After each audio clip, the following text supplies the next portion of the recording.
ঘড়িতে রাত 12:47 মতো বাজে। অফিসের গুরুত্বপূর্ণ মিটিং থাকায় বেশ লেট হয়ে গিয়েছে আজ। তবে চিন্তা নেই, কারণ বাসা পুরো ফাঁকা। মা আজ সকালেই 1 মাসের জন্য নানার বাড়িতে বেড়াতে গিয়েছেন। আমার কোনো ভাই বোনও নেই, আর বাবা তো অনেক বছর আগে মারা গিয়েছেন। তাই বলতে গেলে জীবনের অনেকটা সময় একাই কেটেছে আমার।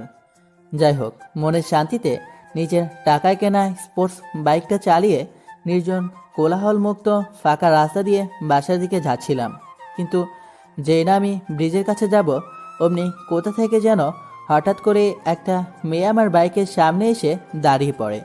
ভাগ্য ভালো, দামি বাইক হওয়ায় এবিএস সিস্টেম ছিল, বিধায় ব্রেক কষে আর একটু হলেই মেয়েটাকে ধাক্কা দিয়ে দিতাম। বাইক কোনো মতে থামিয়ে নিজেকে সামনে নিয়ে বেশ রাগীভাবে মেয়েটার দিকে তাকালাম। বাইকের হেডলাইটের আলোতে দেখলাম তার এক হাতে একটা বড় ব্যাগ, পরনে কাজ করা সাদা শাড়ি, আর চোখে মুখে ভীষণ ভয়ের ছাপ, যেন কোনো বিপদে সে পড়েছে। আমি বাইক থামাতেই মেয়েটা আমার কাছে দৌড়ে আসে। এবার তাকে কাছ থেকে দেখছি। ভীষণ রকমের সুন্দরী সে, গায়ের রং শ্যামলা হলেও মুখের সৌন্দর্য মন কাড়ার মতো। যাই হোক, মেয়েটা আমার কাছে দ্রুত এসে অস্থির আর ভীত কণ্ঠে বলছে, প্লিজ প্লিজ আমাকে একটু হেল্প করুন, আমি বিপদে পড়েছি, আমার খুব ভয় করছে। আমি এবার ভালো করে খেয়াল করলাম মেয়েটা কাছে। অসম্ভব সুন্দর, মুক্তার মতো নয়নজোড়া অশ্রুতে ভরে আছে। আমি শান্ত কণ্ঠে বললাম, শান্ত হন, কিসের বিপদ, কি হয়েছে আপনার? মেয়েটা অঝরে কাঁদতে কাঁদতে বলে, আমি একজনকে অনেক ভালোবাসতাম। আমি তার কথা মতো আজ খুলনা থেকে ঢাকা এসেছিলাম তার সাথে দেখা করতে। সে সে বলেছিল সে আজকে আমাকে বিয়ে করে তার কাছে রেখে দিবে, কিন্তু সেই সকাল থেকে এখানে বসে আছি, তার কোনো খবর নেই। এখন অনেক রাত হয়ে গিয়েছে, আমি বুঝে গিয়েছি সে আমাকে ধোঁকা দিয়েছে। আমি এখন কি করব? মেয়েটার কথা শুনে ব্যথিত হলাম। এই এই জামানায় এমনও পাগল মানুষও আছে, তা জানতাম না। আমি মেয়েটাকে বললাম, ছেলেটার নাম্বার দিন, আমি কল করে দেখি কি বলে। মেয়েটা আমার দিকে কান্নাসিক্ত নয়নে চুপচাপ তাকিয়ে আছে। আমিও বোকার মতো তার দিকে তাকিয়ে অপেক্ষা করছি, কিন্তু সে কিছুই বলছে না। আমি আবার বললাম, কই নাম্বারটা দিন। মেয়ে এবার জোরে জোরে কান্না করে দিয়ে বলে, আমার ফোনটা একটু আগে টান দিয়ে নিয়ে গিয়েছে। আমি হতবাক হয়ে তাকিয়ে আছি। মেয়েটা কেঁদেই যাচ্ছে। আমি শান্ত গলায় বললাম, তো কি হয়েছে? যাকে এত ভালোবাসেন তার নাম্বার মুখস্থ নেই? মেয়েটা অসহায় মুখ করে মাথা নাড়িয়ে না বলে। আমি স্তব্ধ হয়ে যাই। এবার মনে মনে বলছি, হায় রে, এ কোন বিপদে পড়লাম, দ্রুত বাসায় যেতে হবে। আচ্ছা, এই মেয়ে আবার কোনো গ্যাংস্টারের সাথে জড়িত নাকি? আমাকে লুট করার জন্য মিথ্যা বলছে নাকি? আমার এবার মেয়েটাকে সন্দেহ হচ্ছে। আমি তাকে উদ্দেশ্য করে বললাম, তো এখন আমি কি করতে পারি আপনার জন্য? মেয়েটা আমতা আমতা করে বলে, আমাকে একটু থাকার জায়গা করে দিবেন, আমার খুব ভয় করছে। আমি থাকার কোনো জায়গা চিনি না, এখানে এসেছি অনেক কষ্ট করে। আমি এত রাতে আপনাকে কোথায় থাকার ব্যবস্থা করব? এটা ঢাকা শহর, বললেই এত সহজে সব কিছু হয় না। মেয়েটার মুখটা কালো হয়ে যায়, যেন আশা হারিয়ে ফেলেছে সে। সে আশেপাশে তাকিয়ে মাথা নিচু করে আস্তে করে বলে, যদি একটু দয়া করে আপনার বাসায় জায়গা দিতেন আমাকে।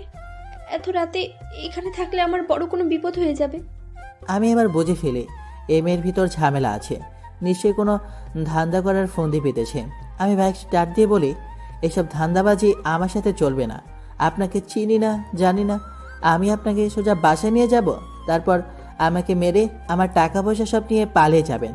বাহ, ভালোই বুদ্ধি বানিয়েছেন, কিন্তু সরি, কাজ হলো না। আপনাকে আমি কোনো প্রকার সাহায্য করতে পারছি না। আমি গেলাম, দেখলাম মেয়েটা আশ্চর্য হয়ে মলিন মুখে আমার থেকে সরে দাঁড়ায়, যেন সে এসব কথা বিশ্বাস করতে পারছে না। আমি তার দিকে আর খেয়াল না দিয়ে বাইক টান দিলাম। লুকিং গ্লাসে তাকিয়ে দেখে মেয়েটা আইল্যান্ডের উপর বসে ব্যাগটা জড়িয়ে ধরে আবার কাঁদতে শুরু করলো। এই দৃশ্য দেখে মনে একটা কামড় দিল। ভাবলাম যে আমি কি ভুল বুঝলাম মেয়েটাকে। আমি বাইকটা একটু সামনে নিয়ে আবার স্টার্ট অফ করে চুপচাপ আড়ালে দাঁড়িয়ে লুকিং গ্লাসে মেয়েটা কি করে তা দেখার চেষ্টা করলাম। দেখলাম সে বসে বসে শুধু কেঁদেই যাচ্ছে। যদি সে খারাপ কেউ হতো তাহলে সে অন্য কাকে ধরার চেষ্টা করত, কারণ একটু পর প্রাইভেট কার আর বাইক যাচ্ছিল অনেক, সে চাইলে তাদেরকেও আটকাতে পারত। কিন্তু মেয়েটা বসে বসে কেঁদেই যাচ্ছে, তাহলে আমি মেয়েটাকে ভুলই বুঝেছি। মনটা খারাপ হলো। বাইকটা আবার স্টার্ট দিয়ে মেয়েটার কাছে গেলাম। সে আমাকে দেখে পুরো অবাক, কিন্তু পরক্ষণেই মাথা নিচু করে আগের মতো কাঁদতে থাকলো নিঃশব্দে। আমি বাইক থেকে নেমে তার সামনে গিয়ে হাঁটুতে ভর দিয়ে বসলাম। সে আমার দিকে তাকালো, কিন্তু কিছু বলল না। বোধহয় রাগ করেছে আমার আগের কথাগুলো শুনে। আমি এবার মেয়েটাকে বললাম, আমার বাসার বর্তমানে আমি ছাড়া কেউ নেই। আপনি কি তাও আমার বাসায় যাবেন? ভয় করবে না আপনার যদি আমি কোনো ক্ষতি করি আপনার? মেয়েটা কিছুক্ষণ আমার দিকে তাকিয়ে থেকে মাথা নিচু করে বলল, আপনি খারাপ হলে কখনোই আবার আসতেন না, আর আমাকে এটাও বলতেন না যে আপনার বাসায় কেউ নেই। আমি এতটুকু বুঝি। আপনার মতো মেয়ে মানুষও যে দুনিয়া আছে জানা ছিল না। কেমন মানুষকে ভালোবাসলেন যে আপনাকে এরকম একটা বিপদে ফেলে দিল? যাই হোক, আজ রাতটা আমি আপনাকে আমার বাসায় থাকতে দিতে পারি, কিন্তু কালকে সকালে অবশ্যই খুলনা ফিরে যাবেন আপনার বাবা মার কাছে। মেয়েটা চুপচাপ মাথা নাড়িয়ে আচ্ছা বলল। আমি উঠে দাঁড়িয়ে বললাম, তাহলে চলুন, আপনাকে নিয়ে যাই আমার বাসায়। মেয়েটা উঠে দাঁড়িয়ে বাইকের কাছে আসলো, কিন্তু বাইকে না উঠে কিছুক্ষণ ভেবে বলল, আচ্ছা বুঝলাম আপনি ভালো, কিন্তু আবার পরে খারাপ হয়ে যাবেন না তো? সত্যি করে বলুন প্লিজ, আমি খুব বিপদে আছি, বুঝতে পারছেন? আমি মেয়েটার কথা শুনে হাসবো নাকি কাঁদবো জানি না, তাও নিজেকে সামলে বললাম, বিশ্বাস না হলে আমার সাথে আইসেন না, আমারই ভালো হবে, আমি চলে যাই। না না, আমি যাব যাব। বলে মেয়েটা আমার বাইকে চড়ে বসে। আমি তাকে আমার হেলমেট দিলাম। সে হাতে নিয়ে বলল, আপনি কি পড়বেন তাহলে? সমস্যা নেই, আপনার সেফটি আগে, আপনার দায়িত্ব নিয়েছি, অবহেলা কিভাবে করি বলুন? যদি পুলিশ আপনাকে ধরে? ধরবে না, আমি ভেতর দিয়ে যাব। ও, তাহলে চলুন। আপনি ঠিকভাবে বসেছেন তো? বসেছি, কিন্তু ভয় করছে। কেন? না মানে, আসলে আমি আগে কখনো বাইকে উঠিনি। ভয় নেই, আমি আস্তে আস্তে চালাবো। আপনি আমার শার্টটা ধরে বসুন, তাহলে ভয় কম লাগবে। চান্স নিতে যাচ্ছেন নাকি? হায় রে মেয়ে মানুষ, আপনি তো অনেক প্রেমিকা, আপনার সাথে আবার কিসের চান্স নিব? বেশি সমস্যা হলে নেমে পড়ুন, আমার দেরি হচ্ছে। না না, সরি সরি, চলুন। মেয়েটা আমার শার্টটা ধরে বসলো।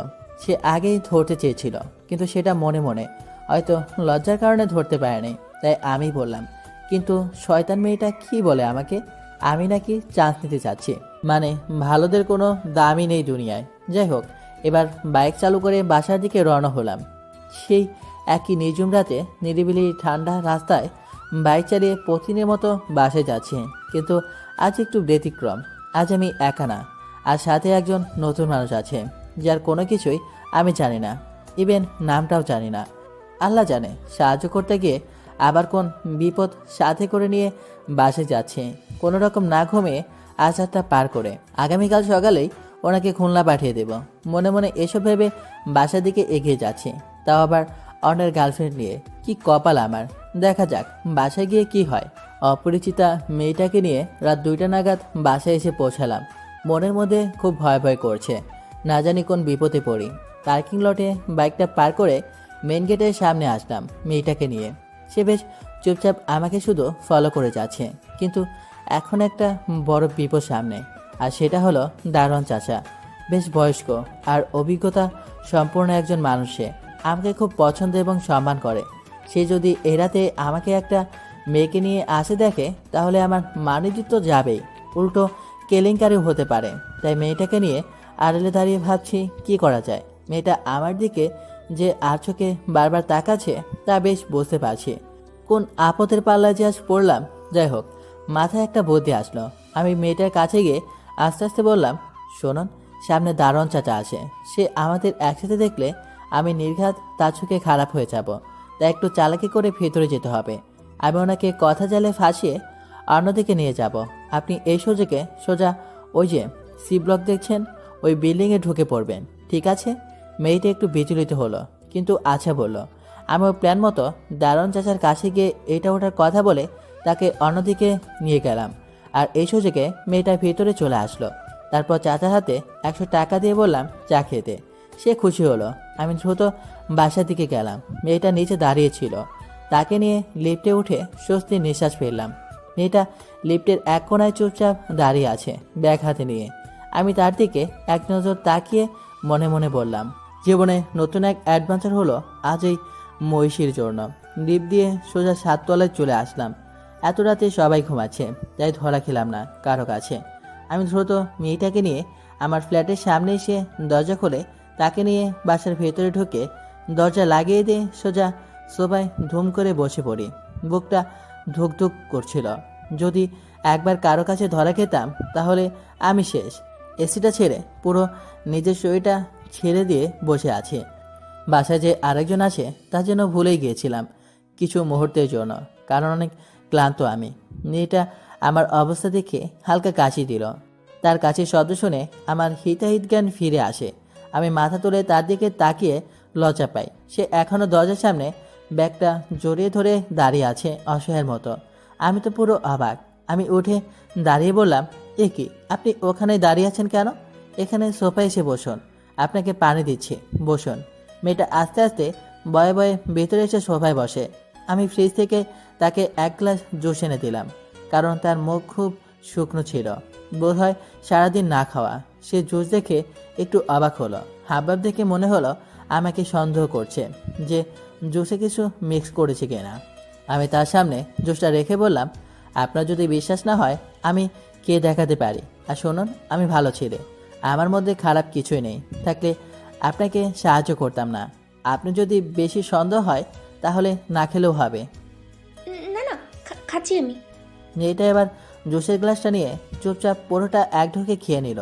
বুঝলাম তার ভালোই লেগেছে। তার মায়াবী মুখখানা এখন অনেকটাই উজ্জ্বল হয়েছে, বোধহয় অনেক তৃষ্ণাত ছিল। আমি বললাম, আরেক গ্লাস দেব? না না, ধন্যবাদ। আপনি সত্যি অনেক ভালো, খুব তৃষ্ণা পেয়েছিল।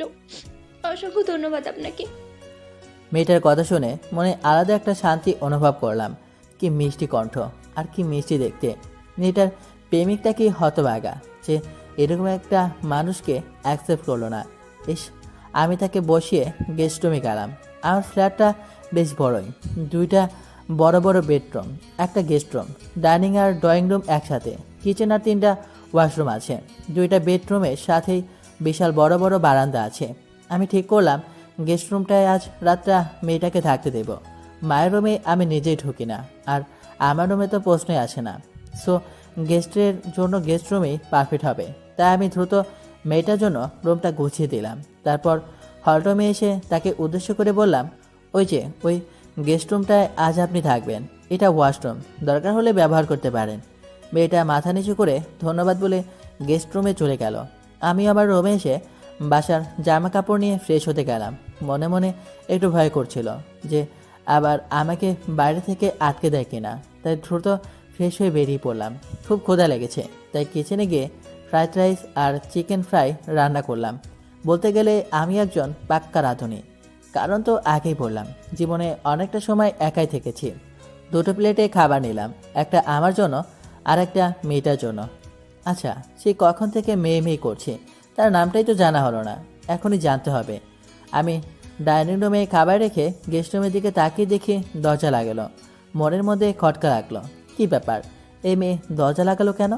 কোনো উল্টাপাল্টা করছে না তো আবার?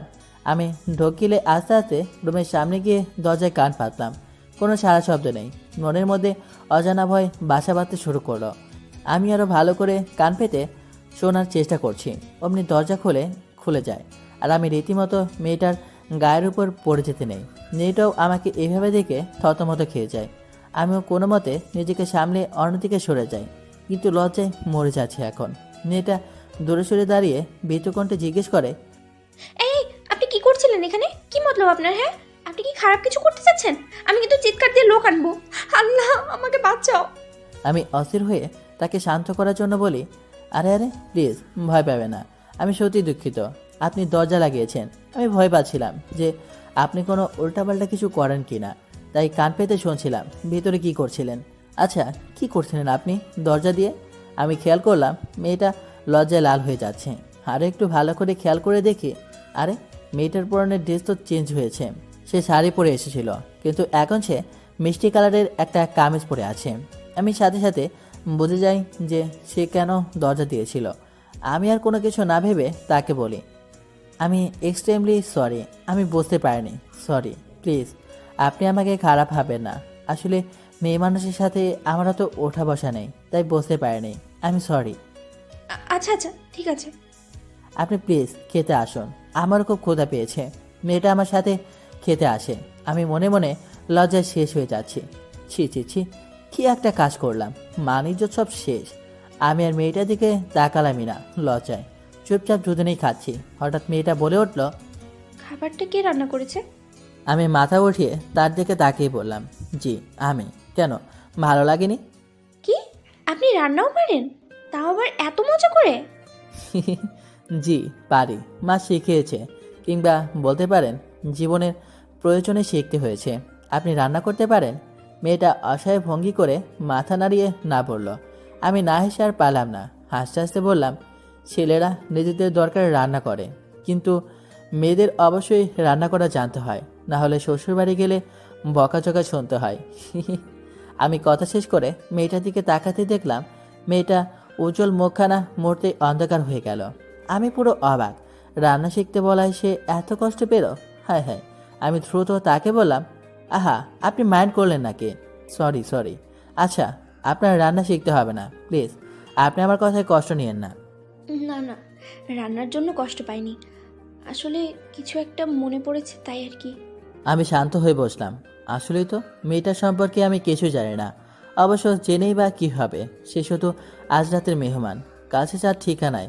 তবে এখন আপাতত তার নামটা জানা উচিত।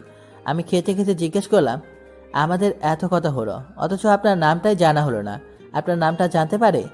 জি অবশ্যই, আমার নাম মায়া। আপনার? আকাশ। সুন্দর নাম। আপনারও। এরপর আমাদের খাওয়া দাওয়া শেষ হয়। আমি সব গুছিয়ে হলরুমে এসে দেখি মায়া বসে আছে সোফাতে। আমি তার কাছে গিয়ে বললাম, অনেক রাত হয়েছে, আপনি গিয়ে শুয়ে পড়ুন, কাল সকালে আবার খুলনা রওনা হবেন। সো এখন তাড়াতাড়ি ঘুমিয়ে পড়ুন। ঠিক আছে। মায়া উঠে ফ্রেশ হয়ে গেস্ট রুমে চলে গেল। আমিও সব লাইট অফ করে আমার রুমে চলে গেলাম। রুমের দরজাটা আজ আটকে নিলাম, যদি রাতে আবার কিছু হয় তাই। আর সিকিউরিটির একটা ব্যাপার আছে। আমি খুব ক্লান্ত থাকায় দরজা লাগিয়ে বেডে গা এলিয়ে দিতেই ঘুমে দেশে হারিয়ে যাই। মায়ের কথা বাবার মতো আমার শক্তি এখন নেই, বড্ড ক্লান্ত আমি, তাই সুখের ঘুম ঘুমাচ্ছি। কিন্তু এই সুখের ঘুম বেশিক্ষণ স্থায়িত্ব পেল না। ঘুমের মধ্যে শুনছি কে যেন আমার রুমের দরজায় লক করছে। আধখোলা চোখ নিয়ে তাকে দেখে গইতে 3:35 বাজে। দরজার ওপারে কি মায়া নক করছে নাকি অন্য কেউ? অজানা এক ভয় কাজ করছে। আমি আস্তে আস্তে উঠে দরজার কাছে গিয়ে জিজ্ঞেস করলাম, কে? অন্য পাশ থেকে আওয়াজ আসলো। আমি মায়া, প্লিজ একটু দরজাটা খুলুন। আমি ভীত কণ্ঠে বললাম, কেন, কি হয়েছে? আমার খুব ভয় করছে, সব অন্ধকার, আমি কান্না করে দেব। তার কথা শেষ হওয়া মাত্রই আমি দরজার ওপাশ থেকে শুনছি সে কান্না করছে। কেন জানি এই মেয়েটার কান্না করতে দেখলে বা শুনলে আমি নিজেকে আর ধরে রাখতে পারি না। আমি আল্লাহর নাম নিয়ে দরজা খুলতে দেখি মায়া দরজার সামনে দাঁড়িয়ে সমানে কান্না করছে। আমি পুরো হতভম্ব হয়ে আছি। সে আমাকে দেখে কান্নাসিক্ত কণ্ঠে বলে উঠল, এত বড় বাসায় কেউ একা থাকে কিভাবে? ভয়ে আমার দম বন্ধ হয়ে আসছে।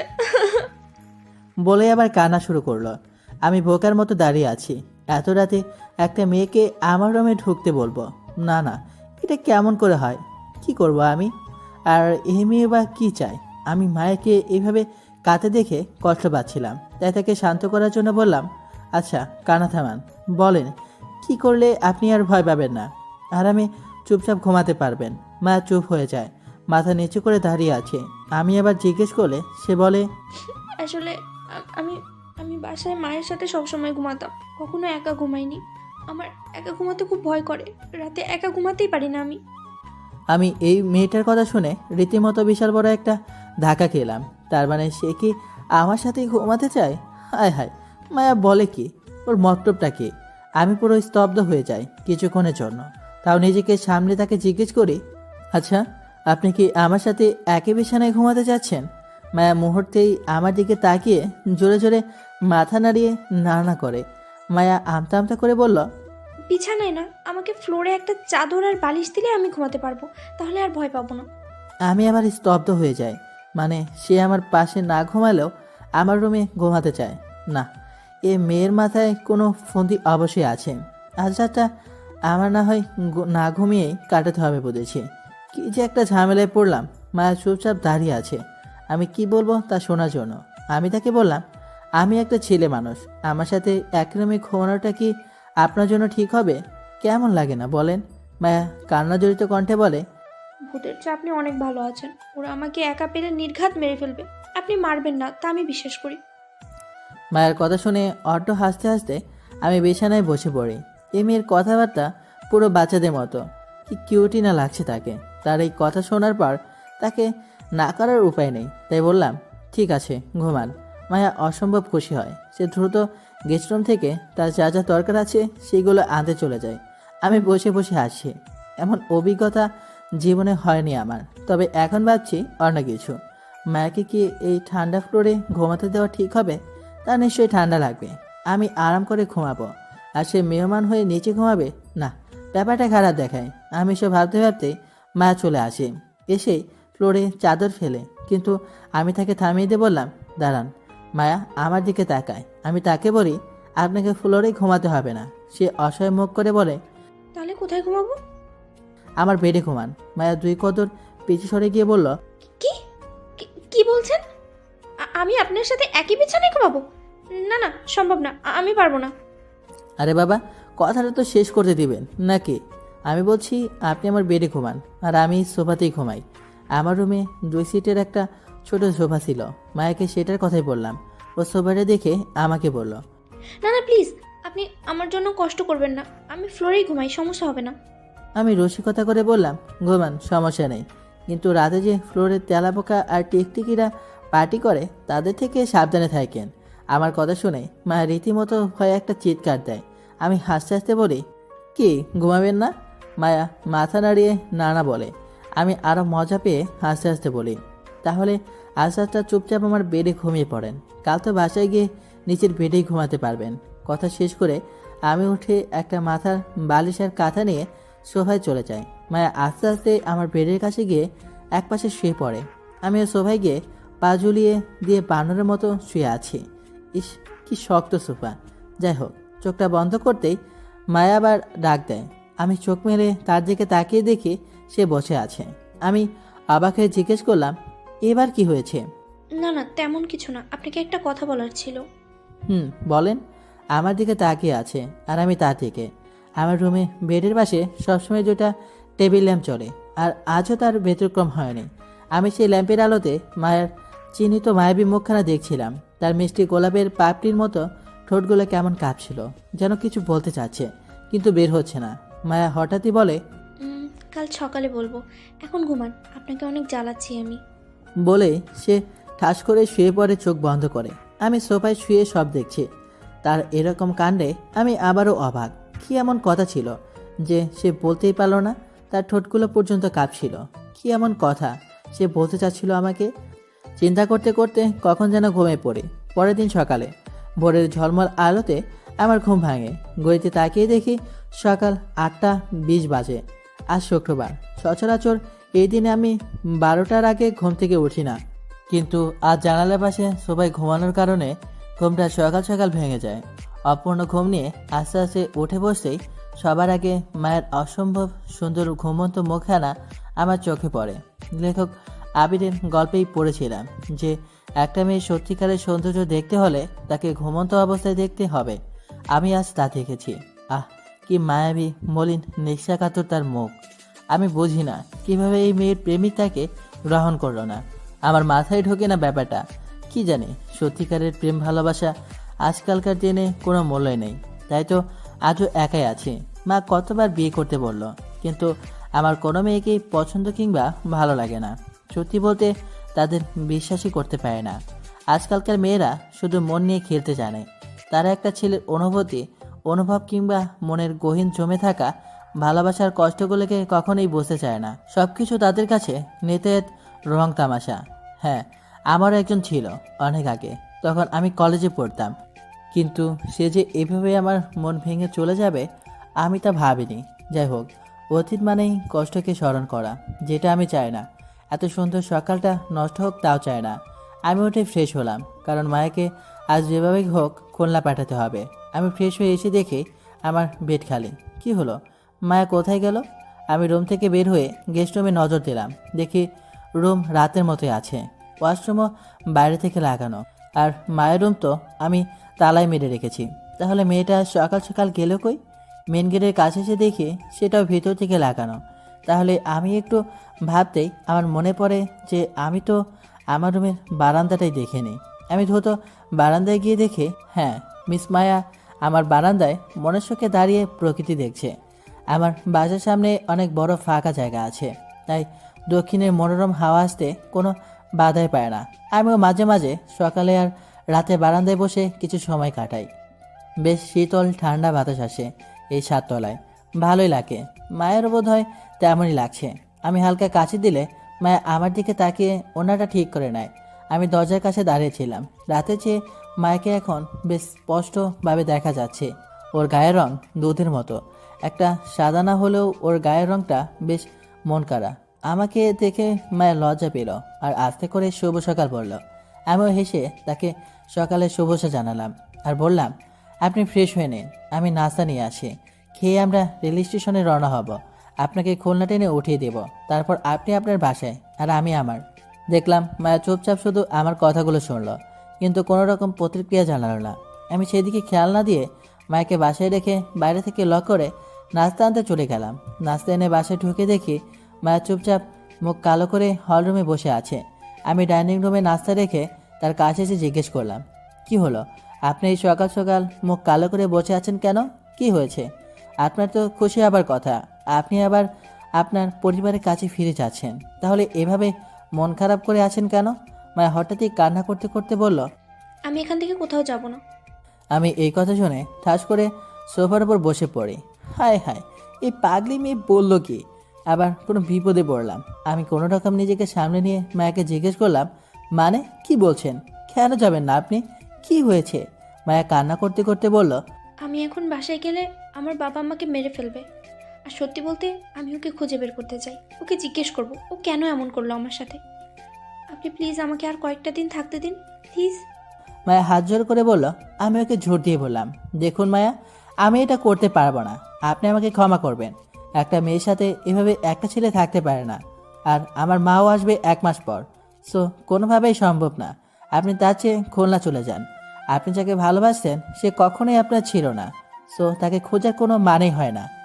যে একবার চলে যায় সে আর কখনোই ফিরে আসে না। আপনি রেডি হন, আমি আপনাকে ট্রেনে উঠিয়ে দিয়ে আসি। মায়া উঠে দাঁড়িয়ে বলে, ঠিক আছে, পাঠিয়ে দিন আমাকে, কিন্তু আমি মাঝপথে ট্রেন থেকে লাফিয়ে জীবন দিয়ে দিব। কারণ এখন বাসায় গেলে আমাকে এমনিতেও মরতে হবে, তার চেয়ে নিজেই মরে যাব। চলুন। আমি স্তব্ধ হয়ে মায়ের দিকে তাকিয়ে আছি। সে কি বললো? এটা জীবন দিয়ে দিবে? জীবন কি এতটাই সস্তা নাকি? আমি মায়ের হাত থেকে ব্যাগটা নিয়ে বললাম, ঠিক আছে ঠিক আছে, আপনি শান্ত হন, কোথাও যেতে হবে না আপনাকে। আমার পোড়া কপাল, নিজের কপালে যাকে কোড়াল মারা বলে। এখন তার কিছুই করতে পারবো না। আপনি যা বলবেন তাই হবে, তাও নিজের কোনো ক্ষতি করবে না, প্লিজ। মায়া মুহূর্তেই খুশিতে আত্মহারা হয়ে যায়। সে আমার কাছে এসে জিজ্ঞেস করে, সত্যি বলছেন তো? আমাকে আবার পাঠাতে চাইবেন না তো? না। আমি রাগায়িতভাবে তার দিকে তাকিয়ে না পড়লাম। সে খুব খুশি হলো, চোখ মুখ মুছে সবাই বসে পড়লো। আপনার বাসাটা আমার খুব পছন্দ হয়েছে, আর আপনাকেও। আপনি খুব ভালো মানুষ, অসংখ্য ধন্যবাদ আপনাকে। আমিও সবাই হেরে যাওয়ার সৈনিকের মতো বসে পড়ি আর মায়ের আনন্দমাখা মুখখানা দেখতে থাকি। হায় রে মেয়ে মানুষ, তারা চাইলে কি না পারে, কিভাবে আমাকে জিম্মি করে ফেললো মুহূর্তেই। আমি তার ব্যাগটা পাশে রেখে জিজ্ঞেস করলাম, কতদিন এখানে থাকতে চান আপনি? আমার মা এসব জানতে পারলে আমাকে মেরে ফেলবে। যদি না মারে সে আর কোনোদিন আমার সাথে কথা বলবে না। এই দুনিয়াতে আমার মা ছাড়া আমার আপন আর কেউ নেই। সো বলেন, কবে যাবেন আপনি? আপনার মা আসার আগেই চলে যাব আমি, ভয় নেই। শুধু কটা দিন একটু থাকতে দিন প্লিজ। এখন বাসায় গেলে আমার খুব ক্ষতি হবে। খেয়াল করলাম মায়া কথাগুলো বলার সময় খুব ভীতু আর চিন্তিত হয়ে পড়ছিল। বুঝলাম এখন গেলে তার সত্যি সমস্যা হবে। আমি পুরো ক্লান্ত হয়ে গিয়েছি সকাল সকাল এত কাহিনী দেখে। সোফায় গাটা এলিয়ে দিয়ে ফ্রেড আপের মতো বসে রইলাম। মায়া আমাকে দেখে আস্তে করে অসহায় কণ্ঠে বলছে, প্লিজ আপনি আমার উপরে রাগ করে থাকবেন না। আপনার দুনিয়ায় তো আপনার আপন মা আছে যে আপনাকে অনেক ভালোবাসে। আমার দুনিয়ায় আমার আপন কেউ নেই, কেউ না। তাই আপনার এখানে একটু আশ্রয় নিতে চাই। তারপরে সত্যি বলছি আমি চলে যাব, প্রমিস। আমি মায়ের বাচ্চামো কথা শুনে মুচকি হাসলাম। মায়া বোধ হয় তার দেখে ফেলেছে। ও আবার বলে, আপনার বোধহয় ক্ষুধা লেগেছে অনেক, আমি নাস্তা বের করে দিচ্ছি, আপনি ফ্রেশ হয়ে আসুন। আমি বুঝলাম খোদা আমার না, এই মহিষিনী ডেকেছে। আমি আবার মুচকে এসে নিজের রুমে গেলাম। মাকে একটা ফোন দিতে হবে, না হলে সে চিন্তা করবে। আমি ফোন নিয়ে সোজা বারান্দায় গিয়ে মাকে কল দিলাম। কিছুক্ষণ রিং হতেই মা ফোন ধরলো আর বলল, কি রে আকাশ, আজ তুই এত সকালে ঘুম থেকে উঠলি? কোনো সমস্যা হয়েছে বাবা? এ রে, আসলেই তো আমি তো কখনো এত সকালে শুক্রবার ঘুম থেকে উঠি না। এখন মাকে কি বলবো? মাকে আমি কখনোই মিথ্যা বলতে পারি না, তাই বললাম, না না মা, কোনো সমস্যা হয়নি। ভোরের করা আলোতে আজ ঘুমটা তাড়াতাড়ি ভেঙে গিয়েছে, তাই ভাবলাম উঠেই পড়ি।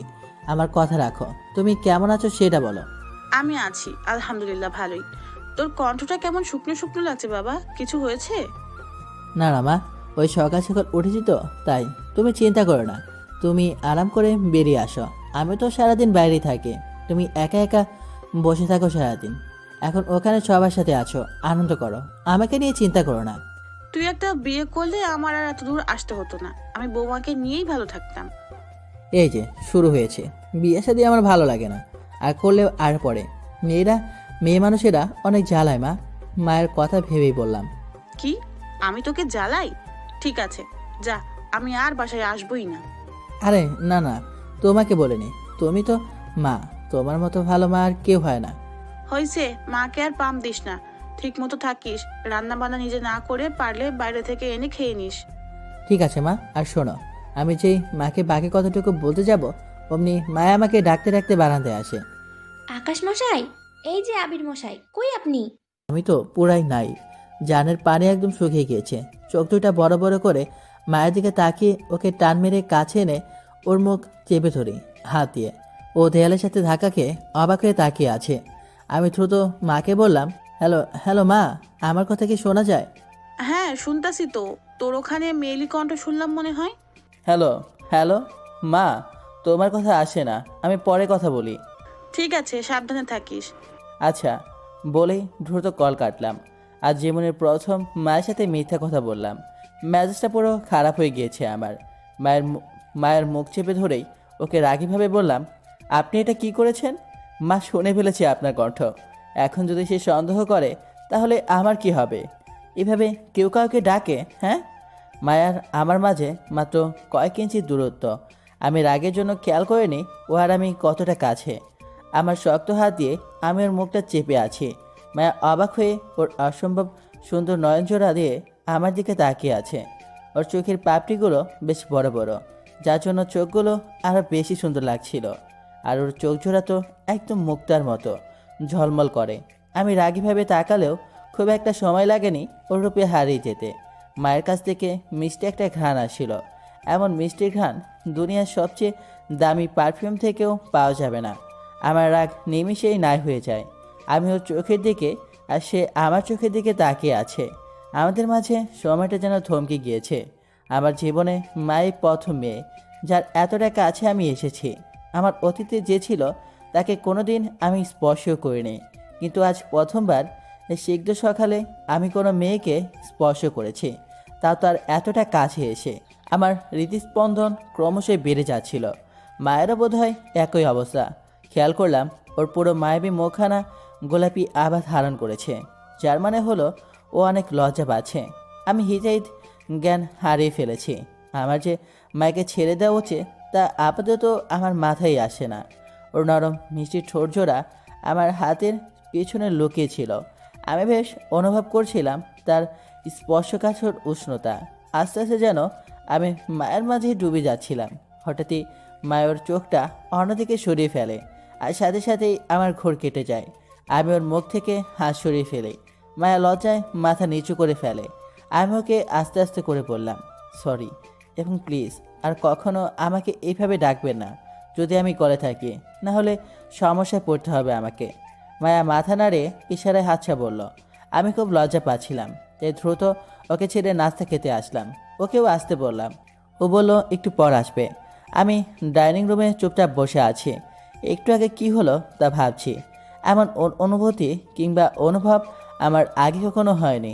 বুকটা এখনও ধুক ধুক ধুক করছে।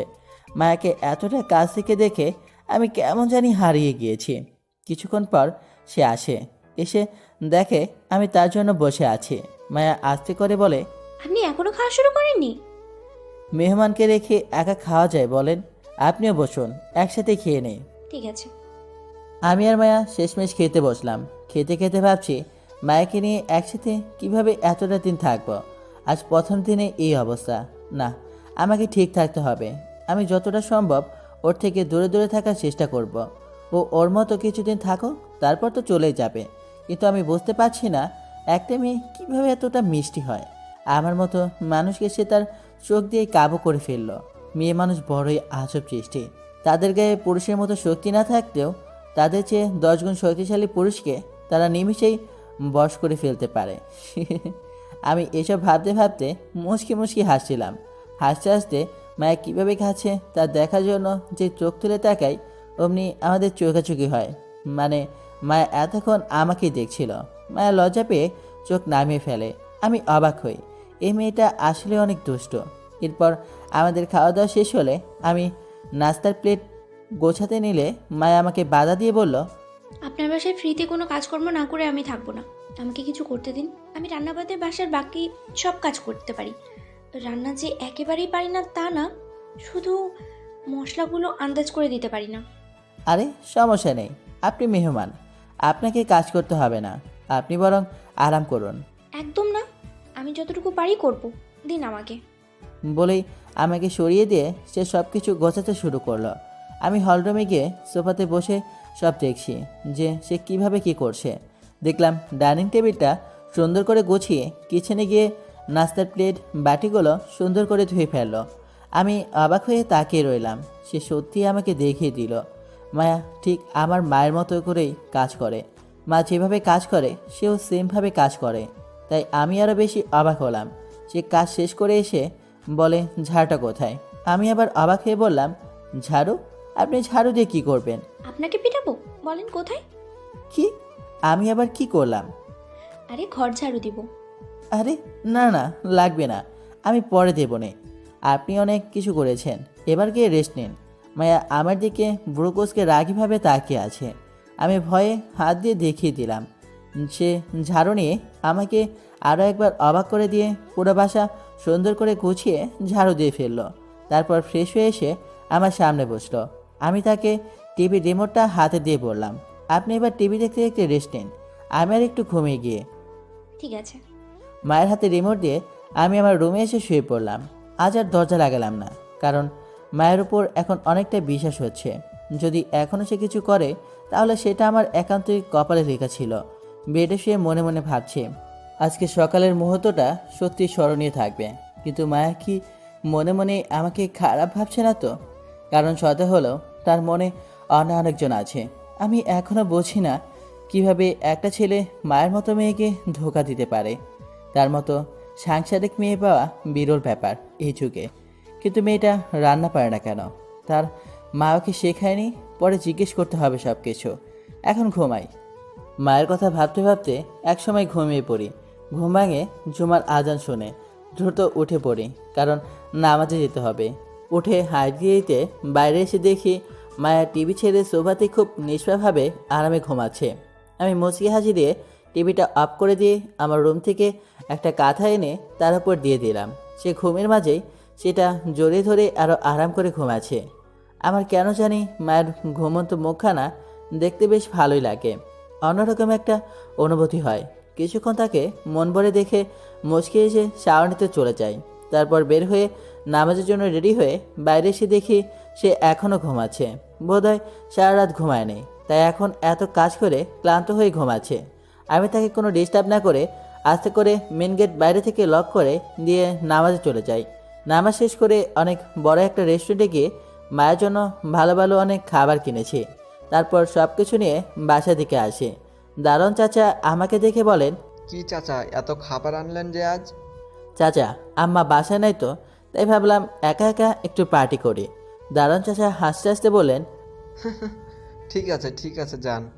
আমিও তার সাথে মজা করে খাবার নিয়ে লিফট দিয়ে সোজা বাসে চলে আসি। দরজা খুলতে দেখি মায়া সোফাতে নেই। এদিক ওদিক তাকিয়েও কোথায় পেলাম না। বুঝলাম সে আবার বারান্দায় গিয়েছে।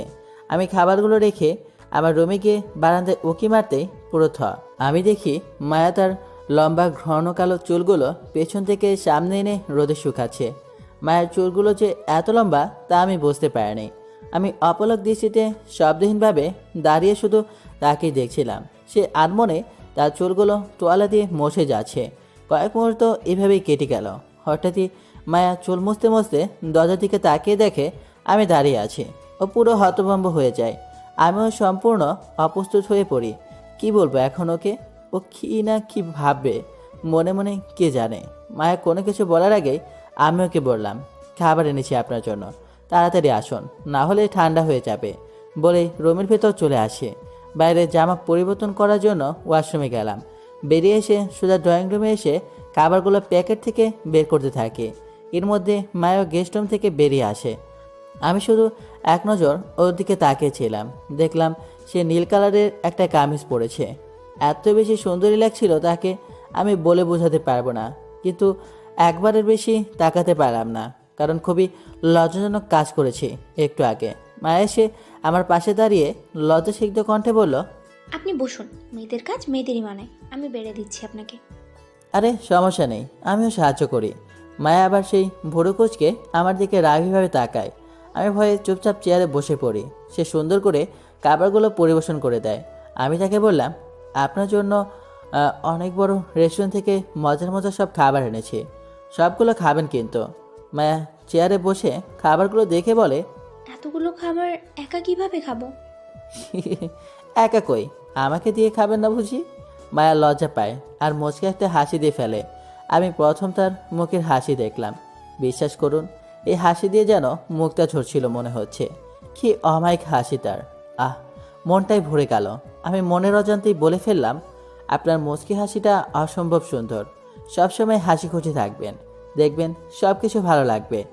মায়া খেতে খেতে গম্ভীর কণ্ঠে বলল, একটা সময় অনেক হাসতাম, কিন্তু এখন হাসিটা বোঝার মতো লাগে, হাসতে খুব কষ্ট হয়। তার কষ্টমাখা কথা শুনে বুঝলাম প্রেমিকের জন্য বোধহয় মনে কষ্ট জমেছে অনেক। তাই তাকে কিছুটা সান্ত্বনা দেওয়ার জন্য বললাম, আপনি যাকে মনের প্রাণে ভালোবেসেছেন সে খুবই হতভাগা। আপনার কোনো দোষ নেই। আজকাল কয়জনই বা এরকম অন্ধভাবে কাউকে ভালোবাসে বলেন? আপনি বেঁচেছিলেন তাই ধরা খেয়েছেন। সত্যি বলতে, যারা মন প্রাণ দিয়ে ভালোবাসে জানে তাদেরকেই ভালোবাসে না। আপনি পারবেন না জানে, তবে তা বলছি, তাকে ভুলে যান। মনের মধ্যে কষ্ট পড়ে রাখবেন না, না হলে এই কষ্টগুলো জমে মনটা পাথর হয়ে যাবে। কথাগুলো শেষ করে মায়ের দিকে তাকিয়ে দেখে সে কাছে, আর আমার দিকে অপলক দৃষ্টিতে তাকিয়ে আছে। আমি তার কান্না দেখে অস্থির হয়ে বললাম, আরে আজব তো, কাছেন কেন? কি হয়েছে? আচ্ছা আচ্ছা, তাকে বলতে হবে না। আপনি প্লিজ কান্না করবেন না। আমার কিছু বলবো না, সরি। মায়া চোখ মুছে বলে, আরে শান্ত হন, আপনার কথা শুনে কাঁদছি না, কিছু অব্যক্ত কষ্টের কথা মনে পড়েছে, তাই অজান্তেই কখন যে চোখগুলো ভিজে গিয়েছে। যাই হোক, আপনি খুব ভালো মানুষ আর বেশ পচা। আমি মায়ের লাস্টের কথা শুনে পুরো আশ্চর্য। তাকে সাথে সাথে জিজ্ঞেস করলাম, আমি পচা? কিন্তু কেন? কি করলাম আবার? আপনি পচা না তো কি? তখন ওভাবে চুপচাপ চোরের মতো আমাকে দেখছিলেন কেন? আমি মায়ের কথা শুনে লজ্জায় শেষ হয়ে যাচ্ছি। কি বলবো ওকে? তাই মাথা নিচু করে চুপচাপ খেতে থাকি। সে আবার বলল, ভালো হয়ে যান বুঝলেন, না হলে কিন্তু আপনার খবর আছে। আবার এমন করলে দেখেন আপনাকে কি করি। আচ্ছা হয়েছে, সরি। আপনি এত সুন্দর হলে কি করব আমি? আপনার চুলগুলো এত লম্বা আর ঘন, আমি আগে কখনো সরাসরি এমন দেখিনি, তাই কি যেন। হয়েছে, থামুন তো, লজ্জা শরম নেই আপনার দেখছি। উফ, চুপচাপ খাবার শেষ করেন। ঠিক আছে। আমি খেতে খেতে আর চোখে তাকিয়ে দেখি মায়ের মুখখানায় আবার সেই গোলাপি আভা ধরেছে, মানে সে লজ্জায় একদম নাস্তানাবোধ। এরপর আমাদের খাওয়া দাওয়া শেষ হলে মায়া আবার সব গুছিয়ে ফেলে। মনে মনে ভাবছি, এই মেয়েকে যে বিয়ে করবে তার পুরো রাজকপাল। আজকাল এমন সাংসারিক মেয়ে পাওয়া আর সোনার হরিণ পাওয়া একই কথা। মনে মনে এসব ভাবতে ভাবতে হলরুমে এসে বসলাম। টিভিটা ছাড়লাম খবর দেখব বলে। এর মধ্যেই ফোনটা বেজে উঠল, আর সাথে সাথেই পেলাম ভয়, কারণ মা কল দিয়েছে। আমি মায়ের দিকে তাকাতেই দেখি মায়া আগে থেকেই ঠোঁটের উপর আঙুল দিয়ে ইশারায় চুপ হয়ে আছে, বোঝাচ্ছে। আমি হেসেই দিলাম ওর কাণ্ড দেখে। তারপর গলাটা ঝেড়ে কলটা রিসিভ করলাম। হ্যাঁ মা, বলো। কি রে, এতক্ষণ লাগে কল ধরতে? কই ছিলি? সরি, প্রশ্নটা এড়িয়ে গেলাম। খাওয়া দাওয়া করেছিস বাবা? হ্যাঁ মা, মাত্রই খেলাম। হয়েছে, আমাদের এখানে বড় রেস্টুরেন্ট আছে না, ওইখান থেকেই খাবার এনেছি। ও, যাক ভালো করেছিস। আমি তো ভেবেছি তুই নিজেই রান্না করবি। না, আজকে করিনি। তুমি খাওয়া দাওয়া করেছো? হ্যাঁ, খেয়েই তোকে কল দিলাম। ও, তুমি চিন্তা করো না মা, আমি তো আর সেই ছোট না, নিজেকে সামলাতে পারবো। মায়ের মন বুঝবি না। সন্তান যতই বড় হোক না কেন, মা বাবার কাছে সে তো ছোটই থাকে। আচ্ছা ঠিক আছে। ঘুমা তাহলে, আজকে তো অনেক সকালে উঠেছিস। আমি রাখছি। আচ্ছা, তুমি সাবধানে চলাফেরা কইরো, আর কোনো সমস্যা হলে আমাকে জানিও। ঠিক আছে। মা কল রেখে দেয়। আমি যেন হাফ ছেড়ে বাঁচলাম। ফোন পাশে রাখতেই মা এখনও সেই ঠোঁটের ওপর আঙুল রেখেই আমার সামনে এসে বসলো। আমি হাসতে হাসতে তাকে বললাম, এখন কথা বলতে পারেন, সমস্যা নেই। মায়াও মুচকে এসে আঙুল সরালো আর বলল, আমি ঠিক করেছি, আপনার কল আসলেই আমি চুপ করে থাকবো এভাবে, না হলে সকালের মতো আবার রাগ দেখাবেন আপনি, সাথে এক গাদা লজ্জাও দিবেন। আহ, আপনি এখনও মাইন্ড করে আছেন? সরি সকালের জন্য। আচ্ছা ঠিক আছে। আপনি টিভি দেখবেন? তাহলে দেখতে পারেন, আমি ঘুমাবো। মা ঘুমাতে বলেছে আমাকে। বাহ, আপনি তো একদম আপনার মায়ের বাধ্য ছেলে। বলতে পারেন, কারণ এই দুনিয়াতে মা ছাড়া যে আপনার কেউ নেই আমার, তাই মাকে অনেক বেশি ভালোবাসি। জানেন, বাবা যখন মারা যায়, মা অনেক কষ্ট করে আমাকে বড় করে। আমি নিজের চোখ দিয়ে মাকে কষ্ট করতে দেখেছি। সে অনেক কষ্ট করে পড়াশোনা করিয়ে আমাকে আজ সফটওয়্যার ইঞ্জিনিয়ার বানিয়েছেন। আমি মাসে এখন লাখ লাখ টাকা ইনকাম করি। আমার মা আজ আরামে আছে। বাবা মার কষ্ট যদি সন্তানটা না বুঝতে পারে, তাহলে কোনোদিনও সে সন্তান তাদের মর্ম বুঝবে না। বাবা মায়ের মতো আপনার কেউ নেই পৃথিবীতে। আমার মা আমাকে বিয়ে দেওয়ার জন্য উঠে পড়ে লেগেছিল, কিন্তু আমি কোনোভাবেই রাজি হইনি। তাই সে এক প্রকার রাগ করে গ্রামে ঘুরতে গিয়েছে। কেন বিয়ে করতে চায় না জানেন? কেন? আমি অনেক দেখেছি, অনেক। আজকালকার শিক্ষিত মেয়েরা বিয়ে করে শ্বশুরবাড়ি এসে সবার আগে ছেলে আর মায়ের মধ্যে দ্বন্দ্ব লাগায়, তারপর ছেলেকে ম্যানুপুলেট করে মা বাবাকে বৃদ্ধাশ্রমে পাঠাতে বাধ্য করে। আমি এটা কখনো হতে দেব না। আমার কোনো মেয়েকে বিশ্বাস হয় না। তারা কিভাবে এমনটা করতে পারে? তাদেরও তো বাবা মা আছে, তাই না? তাদের বাবা মাদেরও যদি এমন অবস্থা হয়, তখন কেন হবে? সত্যি, আপনার মতো সন্তান পাওয়া ভাগ্যের ব্যাপার। একটা কথা ঠিকই বলেছেন, বাবা মা সবচেয়ে বেশি আপন। তাদের মধ্যে সবচেয়ে বেশি আপন হলো মা। আপনি খুবই ভাগ্যবান, আপনার আপন মা আছে যে আপনাকে অনেক ভালোবাসে। কেন আপনার নেই? না না, আছে তো, তবে আপন না, সৎ মা। মায়া অদ্ভুত একটা হাসি দিল। আমি ওর হাসি আর কথা শুনে আকাশ থেকে পড়লাম। তৎমা মানে কি? আমি নড়ে চড়ে বসে মায়াকে আবার জিজ্ঞেস করলাম। আমি ঠিক বুঝলাম না কিছুই। আমাকে একটু খুলে বলবেন আপনার সম্পর্কে? মায়া আমার দিকে কিছুক্ষণ তাকিয়ে মাথা নিচু করে বলল, আপনাকে এখন কিছু কথা বলবো, তবে আপনি আমাকে প্রমিস করেন যে আমাকে খারাপ ভাববেন না কিংবা বের করে দিবেন না। Promise, promise. আপনি শুধু বলুন, আমি সব শুনতে চাই, প্লিজ বলুন। দেখলাম মায়ের চোখ জোড়া ওষুধে ভরে এসেছে। সে আড়ালে মুছে দীর্ঘ একটা নিঃশ্বাস ছেড়ে বলতে শুরু করলো, আমি কাউকে ভালোবেসে ঢাকাতে আসিনি, কিংবা আমার এখানে পরিচিত কেউ নেই। আপনাকে রাতে যা বলেছি সবই মিথ্যা ছিল, শুধুমাত্র আপনি যেন আমাকে একটু জায়গা দিন তাই মিথ্যাগুলো বলেছি। মায়ের কথা শুনে আমি যেন আকাশ থেকে পড়লাম। এই মেয়ে বললোটা কি? তার কোনো প্রেমিক নেই, সে আমাকে মিথ্যা বলেছে। তাহলে সত্যটা কি? আমি আবার অবাক কণ্ঠে মায়াকে জিজ্ঞেস করলাম, আপনি আমাকে মিথ্যা বলেছেন কেন? আর সত্যটা তাহলে কি? আমাকে সব খুলে বলুন। মায়া অঝরে কান্না করতে করতে বলল, আমার আপন মা মারা গিয়েছে আমার বয়স যখন 15 বছর। মা মারা যাওয়ার ঠিক 3 মাস পরেই বাবা আরেকটা বিয়ে করে। আমি তখন ছোট হলেও সব বুঝি। খুব অবাক হই সেদিন যে কিভাবে বাবা মা মারা যাওয়ার মাত্র 3 মাসের মাথায় আরেকজনকে বিয়ে করে বাসায় আনে। আমার মায়ের গর্ভে শুধু আমি একাই ছিলাম। মাকে হারিয়ে আমি পুরো স্তব্ধ হয়ে যাই। আমার সাজানো সুন্দর জীবনটা হঠাৎ করে অন্ধকার হয়ে যায়। কিন্তু যখন নতুন মা আসে, বাবার উপরে কিছুটা রাগ হলেও নতুন মায়ের ভালোবাসা দেখে আমি আস্তে আস্তে ঠিক হচ্ছিলাম। কিন্তু যেই বিয়ের 6 মাস পার হয়, আপন মা আর সৎ মায়ের তফাৎটা আমি হাড়ে হাড়ে বুঝতে পারি। আমার সৎ মা আর আমাকে কাছে ডাকে না, আমাকে খেতে বলে না, আমার সাথে ভালোভাবে কথা বলে না। আমি যদি নাও খেয়ে থাকি, একবারে এসে কোনো খবরও নেয় না। একদিন খুব অসুস্থ হয়ে সারাদিন বিছানায় পড়েছিলাম। না বাবা, না আমার সৎ মা আমাকে দেখতে এসেছিল।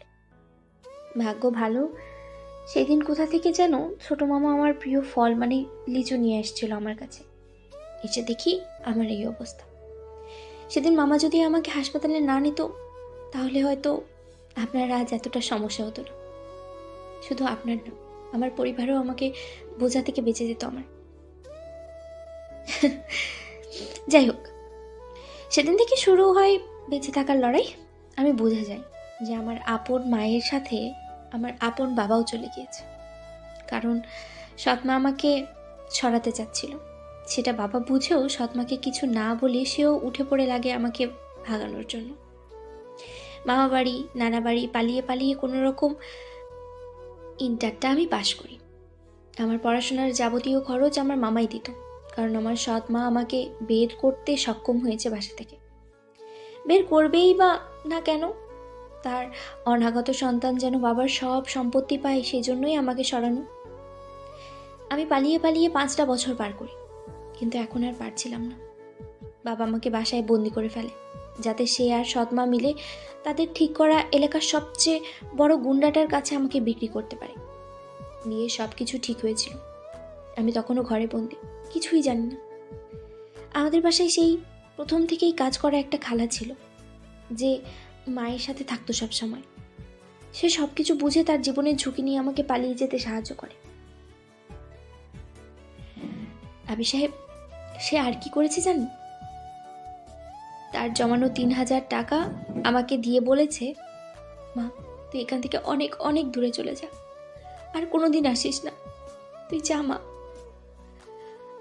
আমি রাত 11টার ট্রেনে উঠে সকালে ঢাকায় এসে পৌঁছাই। আমি জানতাম ঢাকাতে হাতির ঝিল নামে সুন্দর একটা জায়গা আছে, তাই এখানে এসে অনিশ্চিত ভবিষ্যৎ নিয়ে বসে থাকি। আমি কোনো ফোন আনিনি, না হলে ওরা আমাকে খুঁজে বের করে ফেলবে। রাত যত গভীর হতে থাকে আমি দিশাহীন হতে থাকি। খুব ভয় করছিল, কারণ অনেকেই আমার দিকে কেমন কেমন ভাবে জানি তাকাচ্ছিল। আমার খুব ভয় করছিল, তবুও সাহস করে কারো কাছে সাহায্য চাওয়ার জন্য আরেকবার ইশারা করি, কিন্তু কেউ গাড়ি থামায়নি। তাই আপনার বাইকের সামনে চলে আসি আমি। আপনাকে দেখে কেমন যেন স্বস্তি পাই, তাই আমার এত বড় গল্প না বলে একটা মিথ্যা গল্প বানিয়ে বলি, যাতে আপনি আমাকে একটু সাহায্য করেন। কিন্তু আমি মোটেও ভাবিনি আপনি আমাকে সন্দেহ করবেন বা খারাপ ভাববেন। আমি হতাশ হয়ে যাই যখন আপনি চলে যান। ঠিক করেই এই পানিতে ঝাঁপ দিয়ে মায়ের কাছে চলে যাব। ঠিক তখনই আপনি আবার আসেন, আর তারপর তো সব আপনার জানাই। একটা গুন্ডার কাছে প্রতিনিয়ত ধর্ষণ হওয়ার থেকে বাঁচতে এই অজানা ইট পাথরের শহরে চলে এসেছি। জানি না সামনে কি আছে আমার কপালে। আপনি প্লিজ আমাকে ক্ষমা করবেন।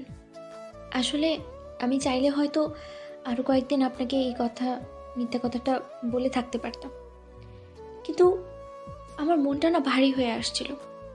আপনি খুব ভালো একটা মানুষ, তাই আজ সত্যিটা বলে দিলাম। আমাকে ক্ষমা করবেন। আপনার যদি আমার এই সত্যগুলো শুনে আমাকে খারাপ মনে হয়, আপনি বলুন, আমি এক্ষুনি চলে যাব। কথাগুলো শেষ করে মায়া ঢুকরে ঢুকরে কাছে। আমি সম্পূর্ণ স্তব্ধ হয়ে তাকিয়ে আছি তার দিকে। আমি নিজের কানকে বিশ্বাস করতে পারছি না। দুনিয়ায় এমন বাবা মা হতে পারে, তাহলে কি এই চাপা কষ্টের জন্যই মা এভাবে কেঁদে কেঁদে উঠছিল? মায়ের এই অপ্রিয় সত্য শুনে আমার মনটা ভেঙে চুরমার হয়ে গিয়েছে। আমি জানতাম বাবা মার মতো আপনার কেউ হয় না। সেই বাবা মাই যে সন্তানের কাল হয়ে যাবে তা কল্পনা করে নেই। আমি এখন সম্পূর্ণ অনুভব করতে পারছি মায়ের কতটা কষ্টে আছে। আমার খুব রাগ হচ্ছিল, রাগে চোখ মুখ লাল হয়ে যাচ্ছিল। এই রাগটা আমার ওপর নয়, তার পরিবারের উপর হচ্ছে। আমি দুহাত দিয়ে আমার পুরো মুখটা একবার মুছে নিলাম, তারপরে উঠে মায়ের কাছে গিয়ে তার সামনে হাঁটুতে ভর দিয়ে বসে তার হাত দুটো শক্ত করে ধরি। সে অবাক হয়ে কান্নাসিত নয়নে আমার দিকে তাকায়। আমাদের দুজনের চোখ এখন সম্পূর্ণ একে অপরের দিকে তাকিয়ে আছে। আমি এবার বলতে শুরু করি, প্রথমত আমি খুবই দুঃখিত আপনার কাছে। এত কিছু না জেনেই কত খারাপ ব্যবহার করেছি আপনার সাথে। আপনার কোথাও যেতে হবে না, আপনার যতদিন ইচ্ছে আপনি এখানে থাকুন। আমি মাকে সব বুঝিয়ে বলবো। মা যদি আমার কথা না মানে আমি আপনাকে আলাদা একটা ফ্ল্যাট কিনে দিব। আপনি সেখানে যতদিন খুশি থাকবেন, কিন্তু আপনার কোনো ক্ষতি আমি হতে দেব না, প্রমিস করছি। মায়া মুচকে আসে আর বলল, পাগল হবেন না আকাশ সাহেব, আমার জীবনটা তো শেষ যেদিন আমার আপন মা মারা গিয়েছে। আপনার মাকে আমার কথা বলে অযথা কষ্ট আর ঝামেলা দিতে হবে না। আমি আমার নিয়তি মেনে নিয়েছি। আপনার মা আসার আগে আমি আবার আমার পরিবারের কাছে ফিরে যাব। তবে তার আগে জীবনটা শেষবারের মতো করে বাঁচতে চাই। জানি আপনার কাছে কোনো কিছু চাওয়ার আমার বিন্দুমাত্র অধিকার নেই, তবুও শেষবারের মতো একটা আবদার ভিক্ষা হিসেবে চাইবো, রাখবেন? বলুন। আপনার শহরটা আমাকে একটু ঘুরিয়ে দেখাবেন আপনার বাইকে করে? আমি কখনো কোথাও ঘুরতে যেতে পারিনি। আনন্দ কী জিনিস আমি ভুলেই গিয়েছি। তাই শেষবারের মতো এই আবদারটুকু রাখবেন আমার? আমি আর কিছুই চাই না এই সাদা কালো জীবনে। আপনি যা বলবেন তাই আমি রাজি, কিন্তু আপনার কি ফিরে না গেলে হয় না? আমি তো বলছি আপনাকে থাকতে। মায়া হাত দুটো ছাড়িয়ে উঠে দাঁড়িয়ে গেস্ট রুমে যাওয়ার আগে বলল, আপনি সব কিছু যতটা সহজভাবে নিচ্ছেন, এই সমাজ কখনো তা নেবে না। আমি চাই না আমার জন্য আপনার কোনো সমস্যা হোক। আপনি আমার জীবনের শেষ আবদারটুকু পূরণ করুন, আমি তাতেই খুশি। বলেই মায়া তার রুমে ঢুকে দরজা লাগিয়ে দেয়। বুঝলাম আমার সামনে সে আর কাঁদতে চাইছে না। আমি তার কথাগুলো শুনে কষ্টে নিথর হয়ে মাটিতেই বসে থাকি। তাকে কিছু বলার মতো আমার কাছে আর কিছুই নেই। আমি অনেকটা সময় ওভাবেই বসে থাকি। মায়ের অব্যক্ত অপ্রিয় সত্য কথাগুলো শুনে আমি এখনও স্তব্ধ হয়ে আছি। তবে ও আমার কাছে একটা শেষ আবদার করেছে। আমি চাই ওর আবদারটা পূর্ণতা পাক। তাই নিজেকে সামনে উঠে দাঁড়ালাম। অনেক কিছু ভাবতে হবে। মায়া এই ইট পাথরের শহরটা ঘুরে দেখতে চায়, একটু আনন্দ করতে চায়, জীবনটাকে উপভোগ করতে চায়। আর আমি তার এই প্রতিটা চাওয়া পূরণ করতে চাই। আমি সোজা আমার রুমে এসে ফোনটা খুঁজে বসকে একটা কল দিলাম। কিছুক্ষণ রিং হতেই বস কল ধরে। আমি তাকে সালাম দিয়ে বললাম, সরি স্যার, এই বন্ধের দিনে আপনাকে কল দিয়ে ডিস্টার্ব করলাম। না না, সমস্যা নেই আকাশ। তুমি কি জরুরি কিছু বলবে? জি স্যার, আসলে স্যার আমি তো এ পর্যন্ত তেমন কোনো ছুটি নিইনি অফিস থেকে। আমাকে কি এক সপ্তাহের জন্য ছুটি দেওয়া যাবে? শুধু এই এক সপ্তাহ আমাকে ছুটি দিন স্যার। দরকার হলে আমি আর কখনো ছুটি চাইবো না। আহা, এভাবে বলছো কেন তুমি? তুমি আমার অফিসের একটা বড় সম্পদ। তোমার মেন্টালি ভালো থাকা আমার জন্য অনেক উপকারী। তোমার যা কদিন লাগে তুমি ছুটি থাকো, কোনো সমস্যা নেই। সত্যি বলছেন স্যার? হ্যাঁ। অসংখ্য ধন্যবাদ স্যার। আমি এক সপ্তাহ ছুটি নেব, আর বাসায় বসে যতটুকু পারি ততটুকু কাজ করে দিব। কোনো কাজ পেন্ডিং থাকবে না ইনশাল্লাহ। আমি কথা দিলাম স্যার। আচ্ছা আচ্ছা, তুমি এত চিন্তা করো না। তুমি রিল্যাক্সে ছুটি কাটাও। তা আবির, তুমি ছুটি কেন নিতে যাচ্ছ সেটাই তো জানা হলো না। আসলে স্যার পার্সোনাল কিছু কাজ এসে পড়েছে, সেটা না করলেই নয়, তাই একটু। ও, ওকে ওকে, কোনো সমস্যা নেই। তুমি ছুটি শেষ করে মাইন্ড ফ্রেশ করে কাজে এসো। ধন্যবাদ স্যার, ভালো থাকবেন। এরপর বসকে সালাম দিয়ে ফোন রেখে দিলাম। আসলে বস আমাকে খুব ভালোবাসে, বাসবি বা না কেন। আমার বানানো অনেক সফটওয়্যার অ্যাপ্লিকেশন থেকে মাসে মাসে মাসে অনেক টাকা মুনাফা করে তার কোম্পানি। আর আমাদের বস মনে করেন তাদের এমপ্লয়িরা সুস্থ এবং ফ্রেশ মাইন্ডে থাকলে তাদের কাছ থেকে আরও ভালো আউটপুট পাওয়া যাবে। তাই তার কাছে ছুটি চাইতে তিনি দিয়ে দিয়েছেন। আমি চাই এই একটা সপ্তাহ সম্পূর্ণ মায়াকে দিতে। তার প্রতিটা ইচ্ছা আমি পূরণ করতে চাই। দেখতে দেখতে সন্ধ্যা হয়ে আসে। আমি বাইরে গিয়ে কিছু ফাস্টফুড কিনে আনি। এসে দেখি মায়া এখনও বের হয়নি। আমি সুন্দর করে খাবারগুলো সাজিয়ে আস্তে আস্তে মায়ের রুমের কাছে গিয়ে দরজায় নক করলাম। 2 বার নক করলাম, কিন্তু কোনো সাড়া শব্দ নেই। মনে মনে ভয় পাচ্ছিলাম যে আবার খারাপ কিছু করে বসলো নাকি। তাই মায়া বলে যে জোরে ডাক দিতে যাব, তখনই সে বেরিয়ে আসে। বেরিয়ে আমাকে দেখে সে মাথা নিচু করে ফেলে আর বলে, কিছু বলবেন? আমি লাইটের আলোতে যতটুকু দেখলাম তাতে বুঝলাম সে অনেক কেঁদেছে এতক্ষণ। আমার ভিতরটা দুমড়ে মুচড়ে ওঠে তার এই অবস্থা দেখে। কিন্তু এখন এসবের সময় নেই। আমি মায়াকে অনেক খুশি করতে চাই, তার ইচ্ছেগুলো সব পূরণ করতে চাই। আমি খপ করেই তার হাত ধরে ধরলাম। সে বেশ অবাক হয়ে আমার দিকে তাকালো। মনে হলো একটু ভয় পেয়েছে। আমি বেশ কষ্ট করে মুখে হাসি এনে বললাম, এভাবে রুমের মধ্যে নিজেকে বন্দি করে রাখলে আপনার আবদারটা কিভাবে পূরণ হবে? হ্যাঁ? মায়া চুপ করে আছে, মাথা নিচু করে। আমি তার হাত দুটো ছেড়ে তার গালে হাত দিলাম। সে রীতিমতো কেঁপে ওঠে। আমি তাকে অন্য কোনো রিয়েকশন না দিতে দিয়ে তার চোখগুলো একসাথে মুছে দিতে দিতে বললাম, এই যে আপনার চোখগুলো যেভাবে মুছে দিচ্ছে ঠিক তেমনই আপনার সব কষ্টগুলো মুছে দেবো আমি। শুধু আমার উপর একটু বিশ্বাস রাখুন। আমার কথাগুলো শুনে মায়ের অবাক নয়নগুলো আস্তে আস্তে মলিন হতে থাকে। তার গালগুলো এখনও আমার আয়ত্তে, নরম তোলার মতো তার গালগুলো। মেয়েদের গাল যে এত নরম হয় তা জানা ছিল না। মায়াকে এই নিয়ে তৃতীয়বারের মতো স্পর্শ করেছি। প্রথম স্পর্শটা অনাকাঙ্ক্ষিত ছিল, দ্বিতীয় স্পর্শটা তাকে সামলানোর জন্য ছিল, আর এখনের তৃতীয় স্পর্শটায় আছে তাকে বাঁচতে দেওয়ার বিশ্বাস। আমি মায়ের চোখের দিকে অপলক দৃষ্টিতে তাকিয়ে আছি। কি সুন্দর একটা নিষ্পাপ মেয়ে, কেউ বাইরে থেকে দেখলে কখনোই বুঝবে না মেয়েটা ভিতর থেকে একদম শেষ। সত্যি বলতে আমিও বুঝিনি। মায়ের যতবার কাছে এসেছিলাম তখন তাকে অন্য নজরে দেখেছি। সে তখন আমার কাছে অন্যজনের প্রেমিকা ছিল, কিন্তু আজ এখন মায়া শুধু একটা নিষ্পাপ মেয়ে আমার কাছে, যাকে আমার খুব পছন্দ হয়েছে। কাকে পছন্দ হওয়ার জন্য এক যুগ সময়ের প্রয়োজন হয় না, এক মুহূর্তেই যথেষ্ট। মায়ের এই করুণ জীবনের গল্প আমার মনে ওর জন্য ভালো লাগা অনেক গুণ বাড়িয়ে দিয়েছে। জানি না কতদিন কতটা প্রহর আমি তাকে আমার কাছে পাবো, কিন্তু সে যতক্ষণ আমার কাছে আছে আমি তাকে আমার মতো করে বাঁচা শেখাবো। আমি জানি না কেন মায়ের কাছে আসলে আমি নিজেকে হারিয়ে ফেলি তার মাঝে।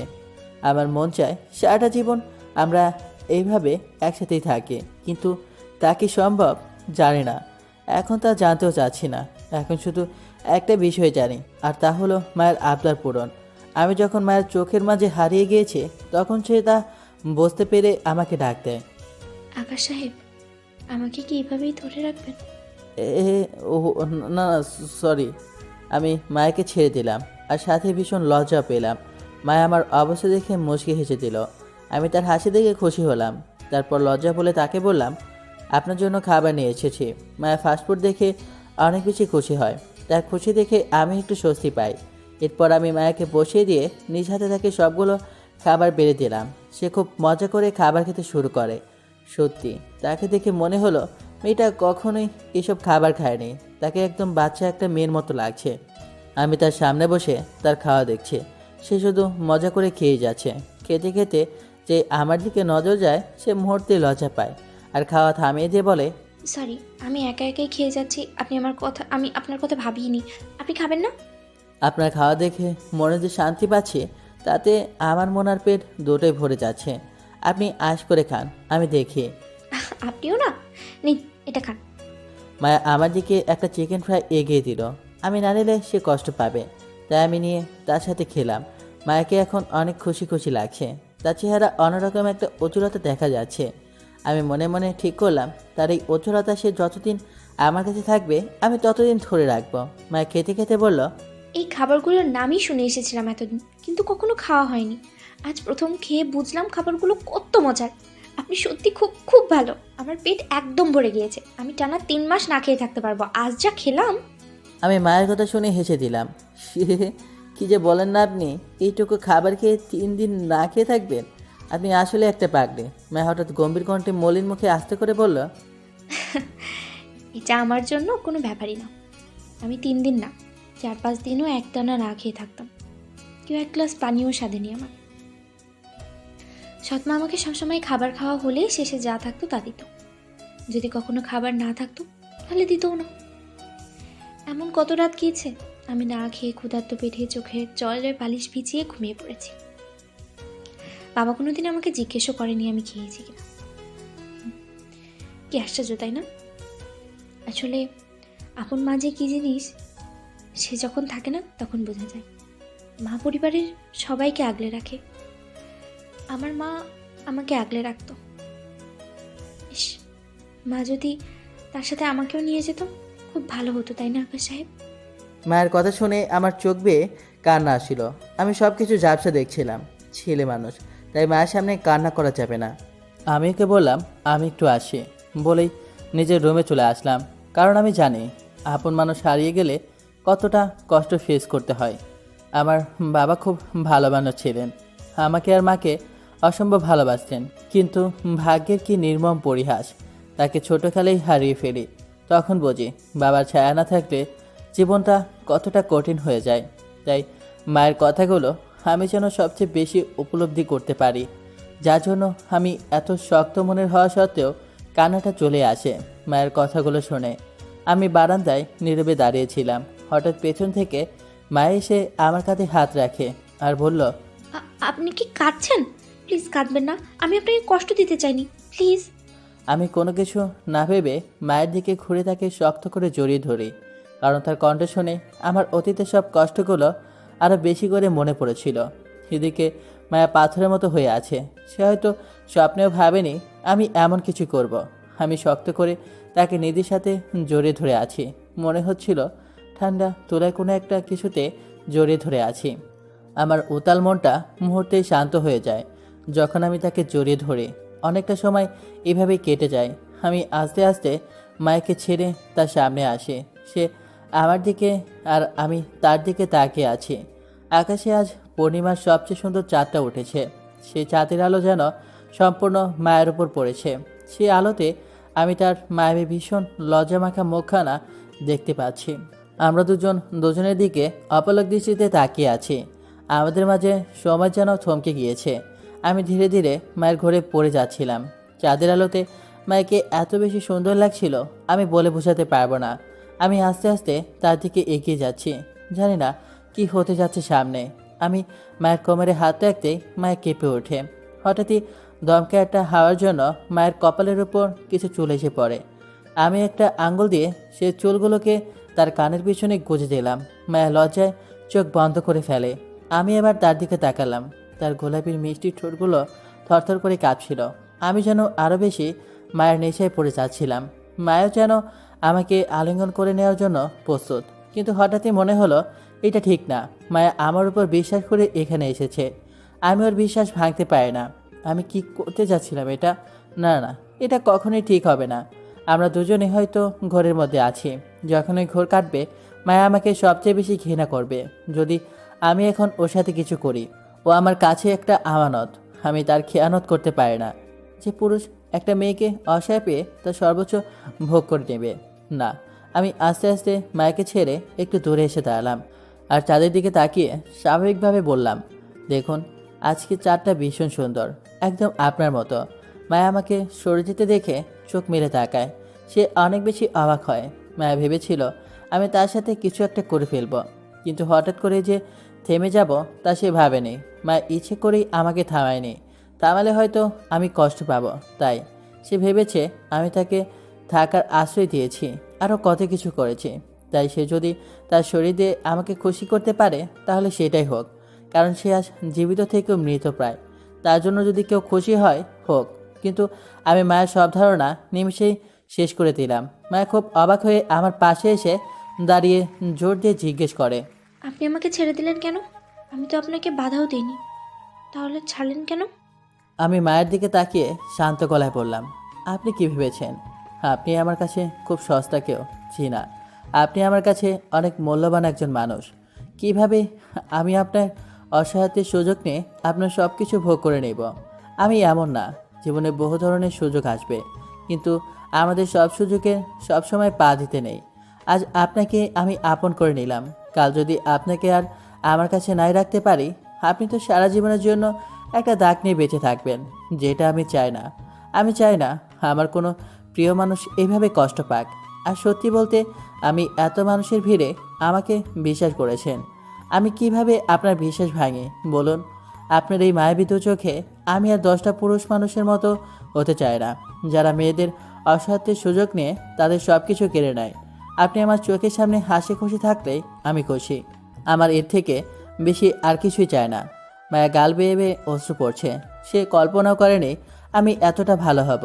আমার কথাগুলো শুনে আমার প্রতি তার অন্যরকম একটা ভালো লাগা কাজ করছে। সাথে আমার প্রতি তার সম্মানও কয়েকগুণ বেড়ে গিয়েছে। পৃথিবীর প্রতিটি মেয়েরই এমন মানসিকতা ছেলে যায়। মনের গহীনে মায়া হয়তো এরকম কাউকে চেয়েছিল, কিন্তু আমি যে সেরকম কেউ হব তা সে ভাবেনি। মায়া নিঃশব্দে কান্না করছিল।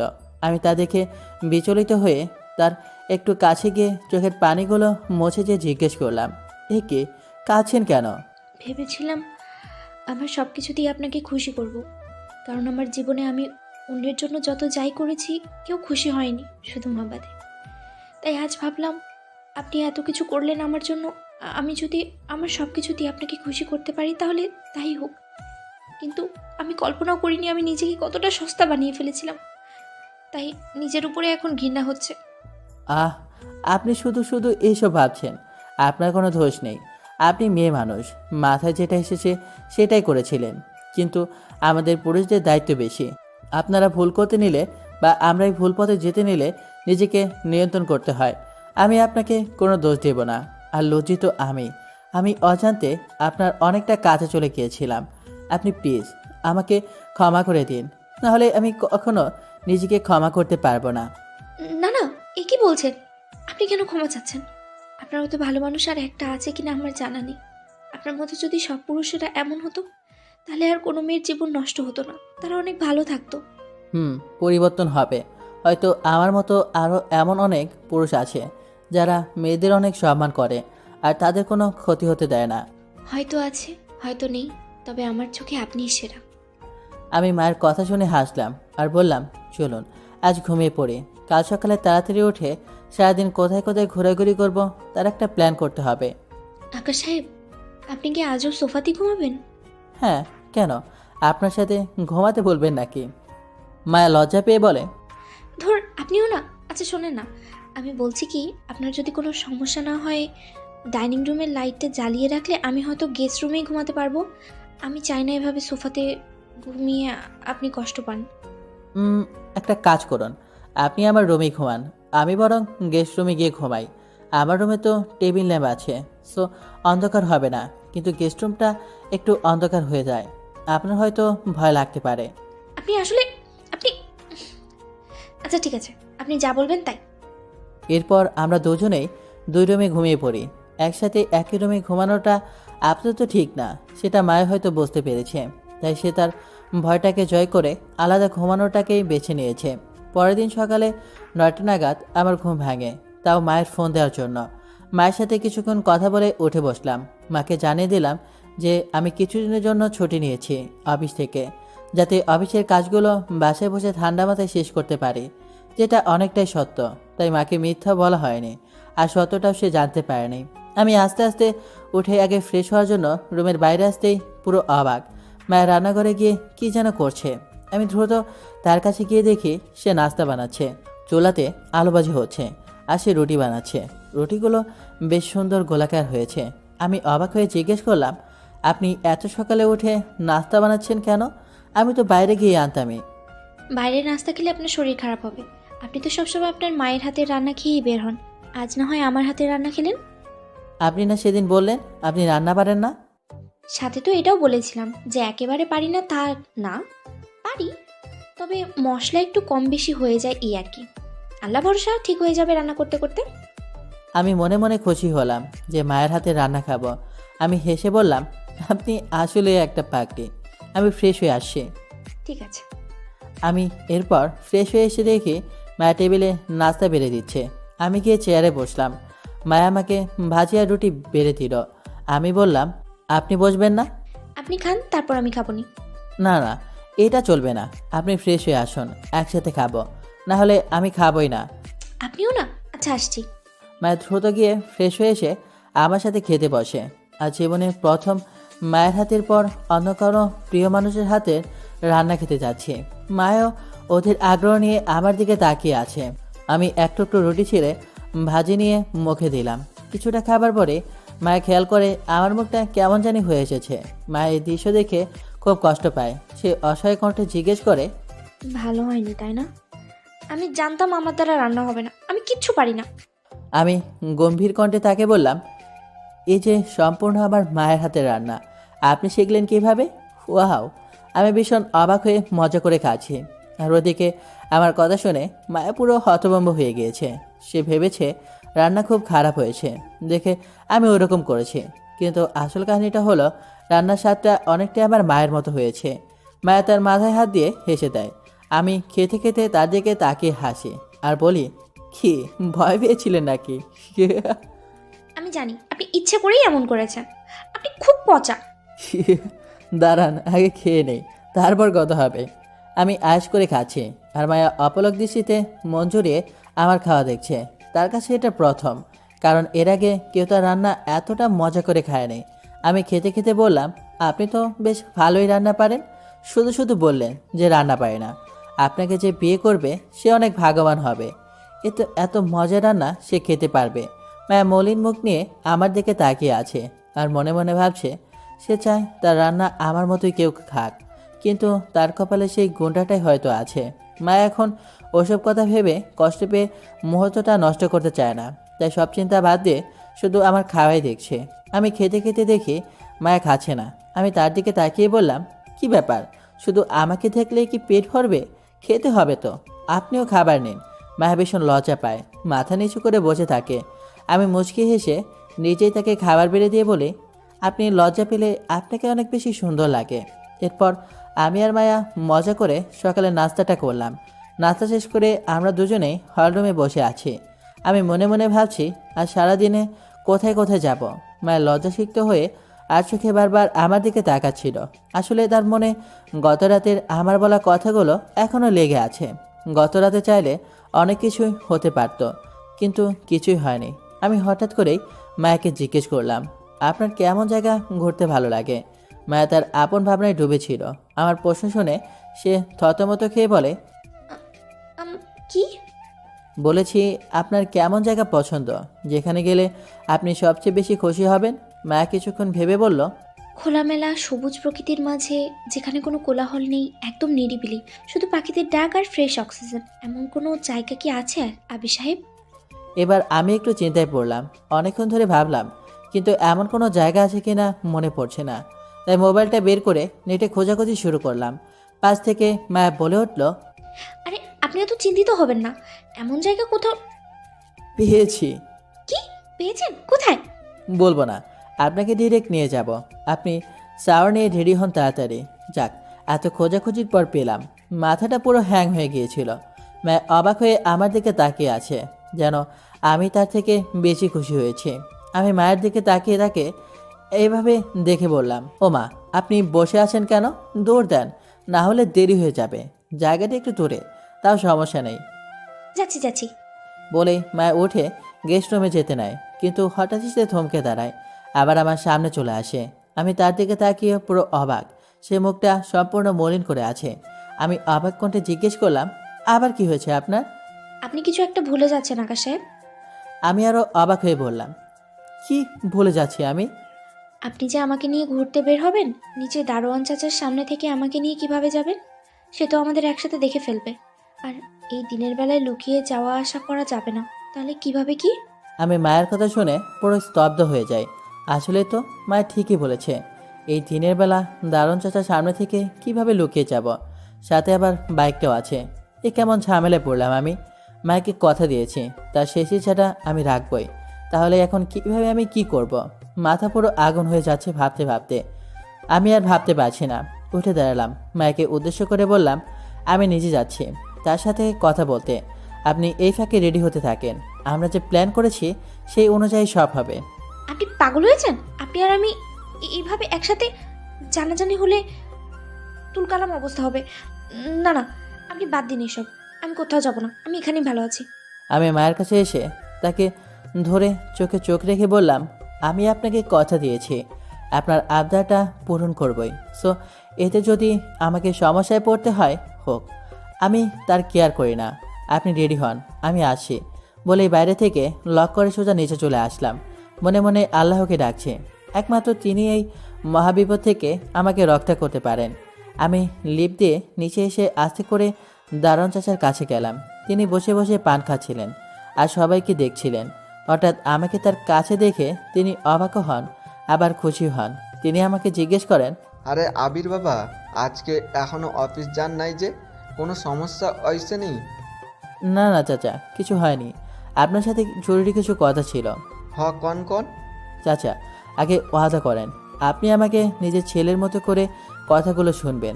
সব শুনে আপনার যদি মনে হয় আমি ভুল করেছি, তাহলে আপনি গুরুজন হয়ে আমাকে শাস্তি দেন। দারুণ চাচা এবার একটু চিন্তায় পড়লেন। তিনি কৌতূহল হয়ে জিজ্ঞেস করলেন, বাবা কি কথা, তাড়াতাড়ি কইয়া লও, সমস্যা নাই। এরপর আমি চাচাকে মায়ের সম্পর্কে সব কিছু খুলে বললাম। তার পরিবার, কেন পালিয়ে আসা, সব কিছু। প্রায় আধা ঘন্টা লাগলো তাকে সব কিছু বুঝিয়ে বলতে। আমি ভেতরে ভেতরে খুব ভয় পাচ্ছিলাম যে চাচা সব কিছু কীভাবে নেবে। তিনি সব কিছু শুনে গম্ভীর হয়ে বসে আছেন। আমি তার রিয়েকশন দেখার জন্য অপেক্ষা করছি আর মনে মনে আল্লাহকে ডাকছি। তিনি দীর্ঘ একটা নিঃশ্বাস ছেড়ে বললেন, বাপ, সমাজের চোখে হয়তো এইটা খারাপ দেখাইবো যে তুমি একটা মাইয়ার লগে এইভাবে আছো, তবে আমার চোখে তুমি ঠিক করছো। যেই মাইয়াটা এইটুকু জীবনে এত কষ্ট সহ্য করলো, তাও তো একটু মন চাই জীবনটারে উপভোগ করতে। তুমি কোনো চিন্তা কইরো না, ওরে আমার নিজের মাইয়া মনে কইরা তুমি ওর খেয়াল রাখো। আমার মাইয়াটার দায়িত্ব তোমার হাতে দিলাম, যাওয়ার সময় একটু দেহা কইরা যাইও। আমিও মাইয়াটারে একটু দেখতে চাই। অসংখ্য ধন্যবাদ চাচা, আপনি বাঁচালেন আমাকে। আমি অবশ্যই আপনার সাথে তাকে দেখা করে নিয়ে যাব। ঠিক আছে, খুশি থেকো। এরপর চাচার কাছ থেকে বিদায় নিয়ে বাসা থেকে আসতে নিলাম। মায়াকে দ্রুত খুশির খবরটা দিতে হবে। আসলে মায়ের জীবনের গল্পটা শুনলে প্রতিটি মানুষের হৃদয় গলে যাবে। তার মতো অসহায় মেয়ে বোধ হয় আর একজনও নেই। যাই হোক, আমি আবার বাসায় চলে আসি। এসে লক খুলে ভিতরে ঢুকে দরজা দিয়ে খুশিতে সোজা আমার রুমে চলে আসি। ভাবি মা হয়তো আমার রুমে অপেক্ষা করছে বারান্দায়। আমি যে আমার রুমে ঢুকি, আমি দেখি মায়া আয়নার সামনে দাঁড়িয়ে শাড়ির কুচিটা ঠিক করছিল, যার জন্য আমি তার সামনে পেটের অংশটা দেখে ফেলি। আমি পুরো মুগ্ধ হয়ে হাঁ করে তাকিয়ে আছি। মায়া কুচি ঠিক করে আছে কিনা দেখার জন্য যে আয়নাতে তাকায়, দেখে আমি হাঁ করে দাঁড়িয়ে আছি। সেও আমাকে দেখে জোরে একটা চিৎকার দেয়। আমি এক ধরে তার কাছে গিয়ে তার মুখ চেপে ধরি হাত দিয়ে, আর আশ্চর্য হয়ে বললাম, এ কি, আপনি চিৎকার করছেন কেন? মায়া করছিল, কারণ আমি তার মুখ চেপে ধরে আছি, তাই কথা বলতে পারছিল না। সে আমার হাত ধরে মুখ থেকে সরানোর চেষ্টা করছে। আর চিৎকার দিবেন না তো সে মাথা নাড়িয়ে না বলে। আমি যে হাত সরাই সে পিছু হেঁটে জোরে জোরে বলে, পচা লুচ্চা খারাপ বদমাশ কোথাকার, আপনি সত্যি খুব খারাপ। আপনি কিভাবে দাঁড়িয়ে দাঁড়িয়ে একটা মেয়েকে এমন অবস্থায় হাঁ করে দেখছিলেন? ছি ছি। আমি মায়ের কথা শুনে ব্রু কুঁচকে রাগী ভাব নিয়ে তার দিকে তাকাই আর বলি, আমাকে এত কিছু বললেন? আচ্ছা, আপনি আমার রুমে কী করছেন? বুঝলাম শাড়ি ঠিক করছিলেন, তো দরজাটা লাগাননি কেন? আমি কি জানি আপনি এমন অবস্থায় আছেন? যান, আপনার সাথে আর কথাই নাই। আমি খারাপ তাই না? ঠিক আছে। মায়ের সাথে একটু রসিকতা করার জন্য এমনভাবে বললাম। আসলে আমি মোটেও রাগ হইনি, বরং থাক নাই বা বলি। আমি রাগীভাবে অভিনয় করে অন্যদিকে ফিরে আছি। মা এবার ঠান্ডা মাথায় ভেবে দেখে, আসলেই তো তারই তো দোষ। আমি কিভাবে জানবো যে সে আমার রুমে বসে শাড়ি ঠিক করছে? মা জিহ্বায় কামড় দেয়। সে বড্ড বেশি বকাতে ফেলেছে আমাকে। এখন তার অনেক খারাপ লাগছে। মা আস্তে আস্তে আমার পেছনে এসে আমাকে ডাক দেয় আর বলে, আবির সাহেব, এই যে আবির সাহেব, সরি, আমি আসলে রাগের মাথায় আপনাকে যা তা বলে ফেলেছি। সরি, প্লিজ আপনি রাগ করবেন না। আমি আস্তে করে আঙুলটা মায়ের মিষ্টি ঠোঁটের উপর থেকে নামিয়ে ফেলি। আমরা দুজন দুজনের দিকে অবলা দৃষ্টিতে তাকিয়েছিলাম। মায়ের মুখে কেমন জানি একটা মধ্যকর হাসি ছিল। আমি এবার মায়েকে দেখলাম। আমি দেখি সে নীল কালারের একটা বেশ সুন্দরী শাড়ি পরেছে। অসম্ভব সুন্দরী লাগছিল তাকে। আমি মুগ্ধ হয়ে বললাম, আপনাকে একদম নীলপরীর মতো লাগছে। ওয়াও! মায়া ভীষণ লজ্জা পায় আর বলে, তোর আপনিও না, কি যে বলেন। সত্যি বলছি, অসম্ভব সুন্দরী লাগছে আপনাকে। হয়েছে, ধন্যবাদ। এবার আপনিও রেডি হয়ে আসো, আমি হলরুমে অপেক্ষা করছি। চলে যাবেন? আর একটু দেখি আপনাকে। মনের কথাটা ভুল করে মুখ থেকে বেরিয়ে গেল। মায়া চোখ বড় বড় করে আমার দিকে তাকিয়ে আছে। আমি জিহ্বায় কামড় দিয়ে জামা কাপড় নিয়ে সোজা ওয়াশরুমে দৌড়ে পালালাম। সে আমার অবস্থা দেখে হাসতে হাসতে শেষ। মায়া হলরুমে বসে মনে মনে ভাবছে, আকাশ সাহেবের মতো যদি কাউকে জীবনসঙ্গী হিসেবে পেতাম, তাহলে হয়তো অতীতের সব কষ্টগুলো নিমিশে হাওয়ায় বিলীন হয়ে যেত। কিন্তু আমার কপালে এত সুখ কই যে অতীত থেকে পালিয়ে আসলাম, সেই অতীতের কাছেই আবার নিজেকে বিলিয়ে দিতে হবে। আবি সাহেব যদি আমার আবদারটা না রাখতেন, তাহলে হয়তো আমি একরাশ কষ্ট নিয়েই দুনিয়া ছেড়ে চলে যেতাম। যাই হোক, আবি সাহেব খুব ভালো একটা মানুষ।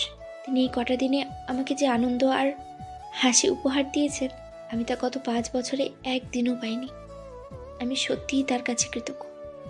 আমার মন চায় আমার সব কিছু তাকে উজাড় করে দিই। তিনি যদি আমার জীবনের প্রথম আর শেষ পুরুষ হতেন, আমি ধন্য হতাম। কিন্তু আমার পোড়া কপাল। মায়া এসব ভাবতে ভাবতে তার মনটা খারাপ হয়ে আসে। কিন্তু মুহূর্তেই পেছন থেকে আমি এসে তাকে বললাম, আমি রেডি, চলুন। মায়া তার বিভিন্ন ভাবনা থেকে বের হয়ে উঠে দাঁড়িয়ে যে আমার দিকে তাকায়, সে একদম স্তব্ধ হয়ে যায়। কারণ আমিও তার সাথে ম্যাচ করে লাইট ব্লু কালারের একটা পাঞ্জাবি পরেছি। সে রীতিমতো হা করে তাকিয়ে আছে।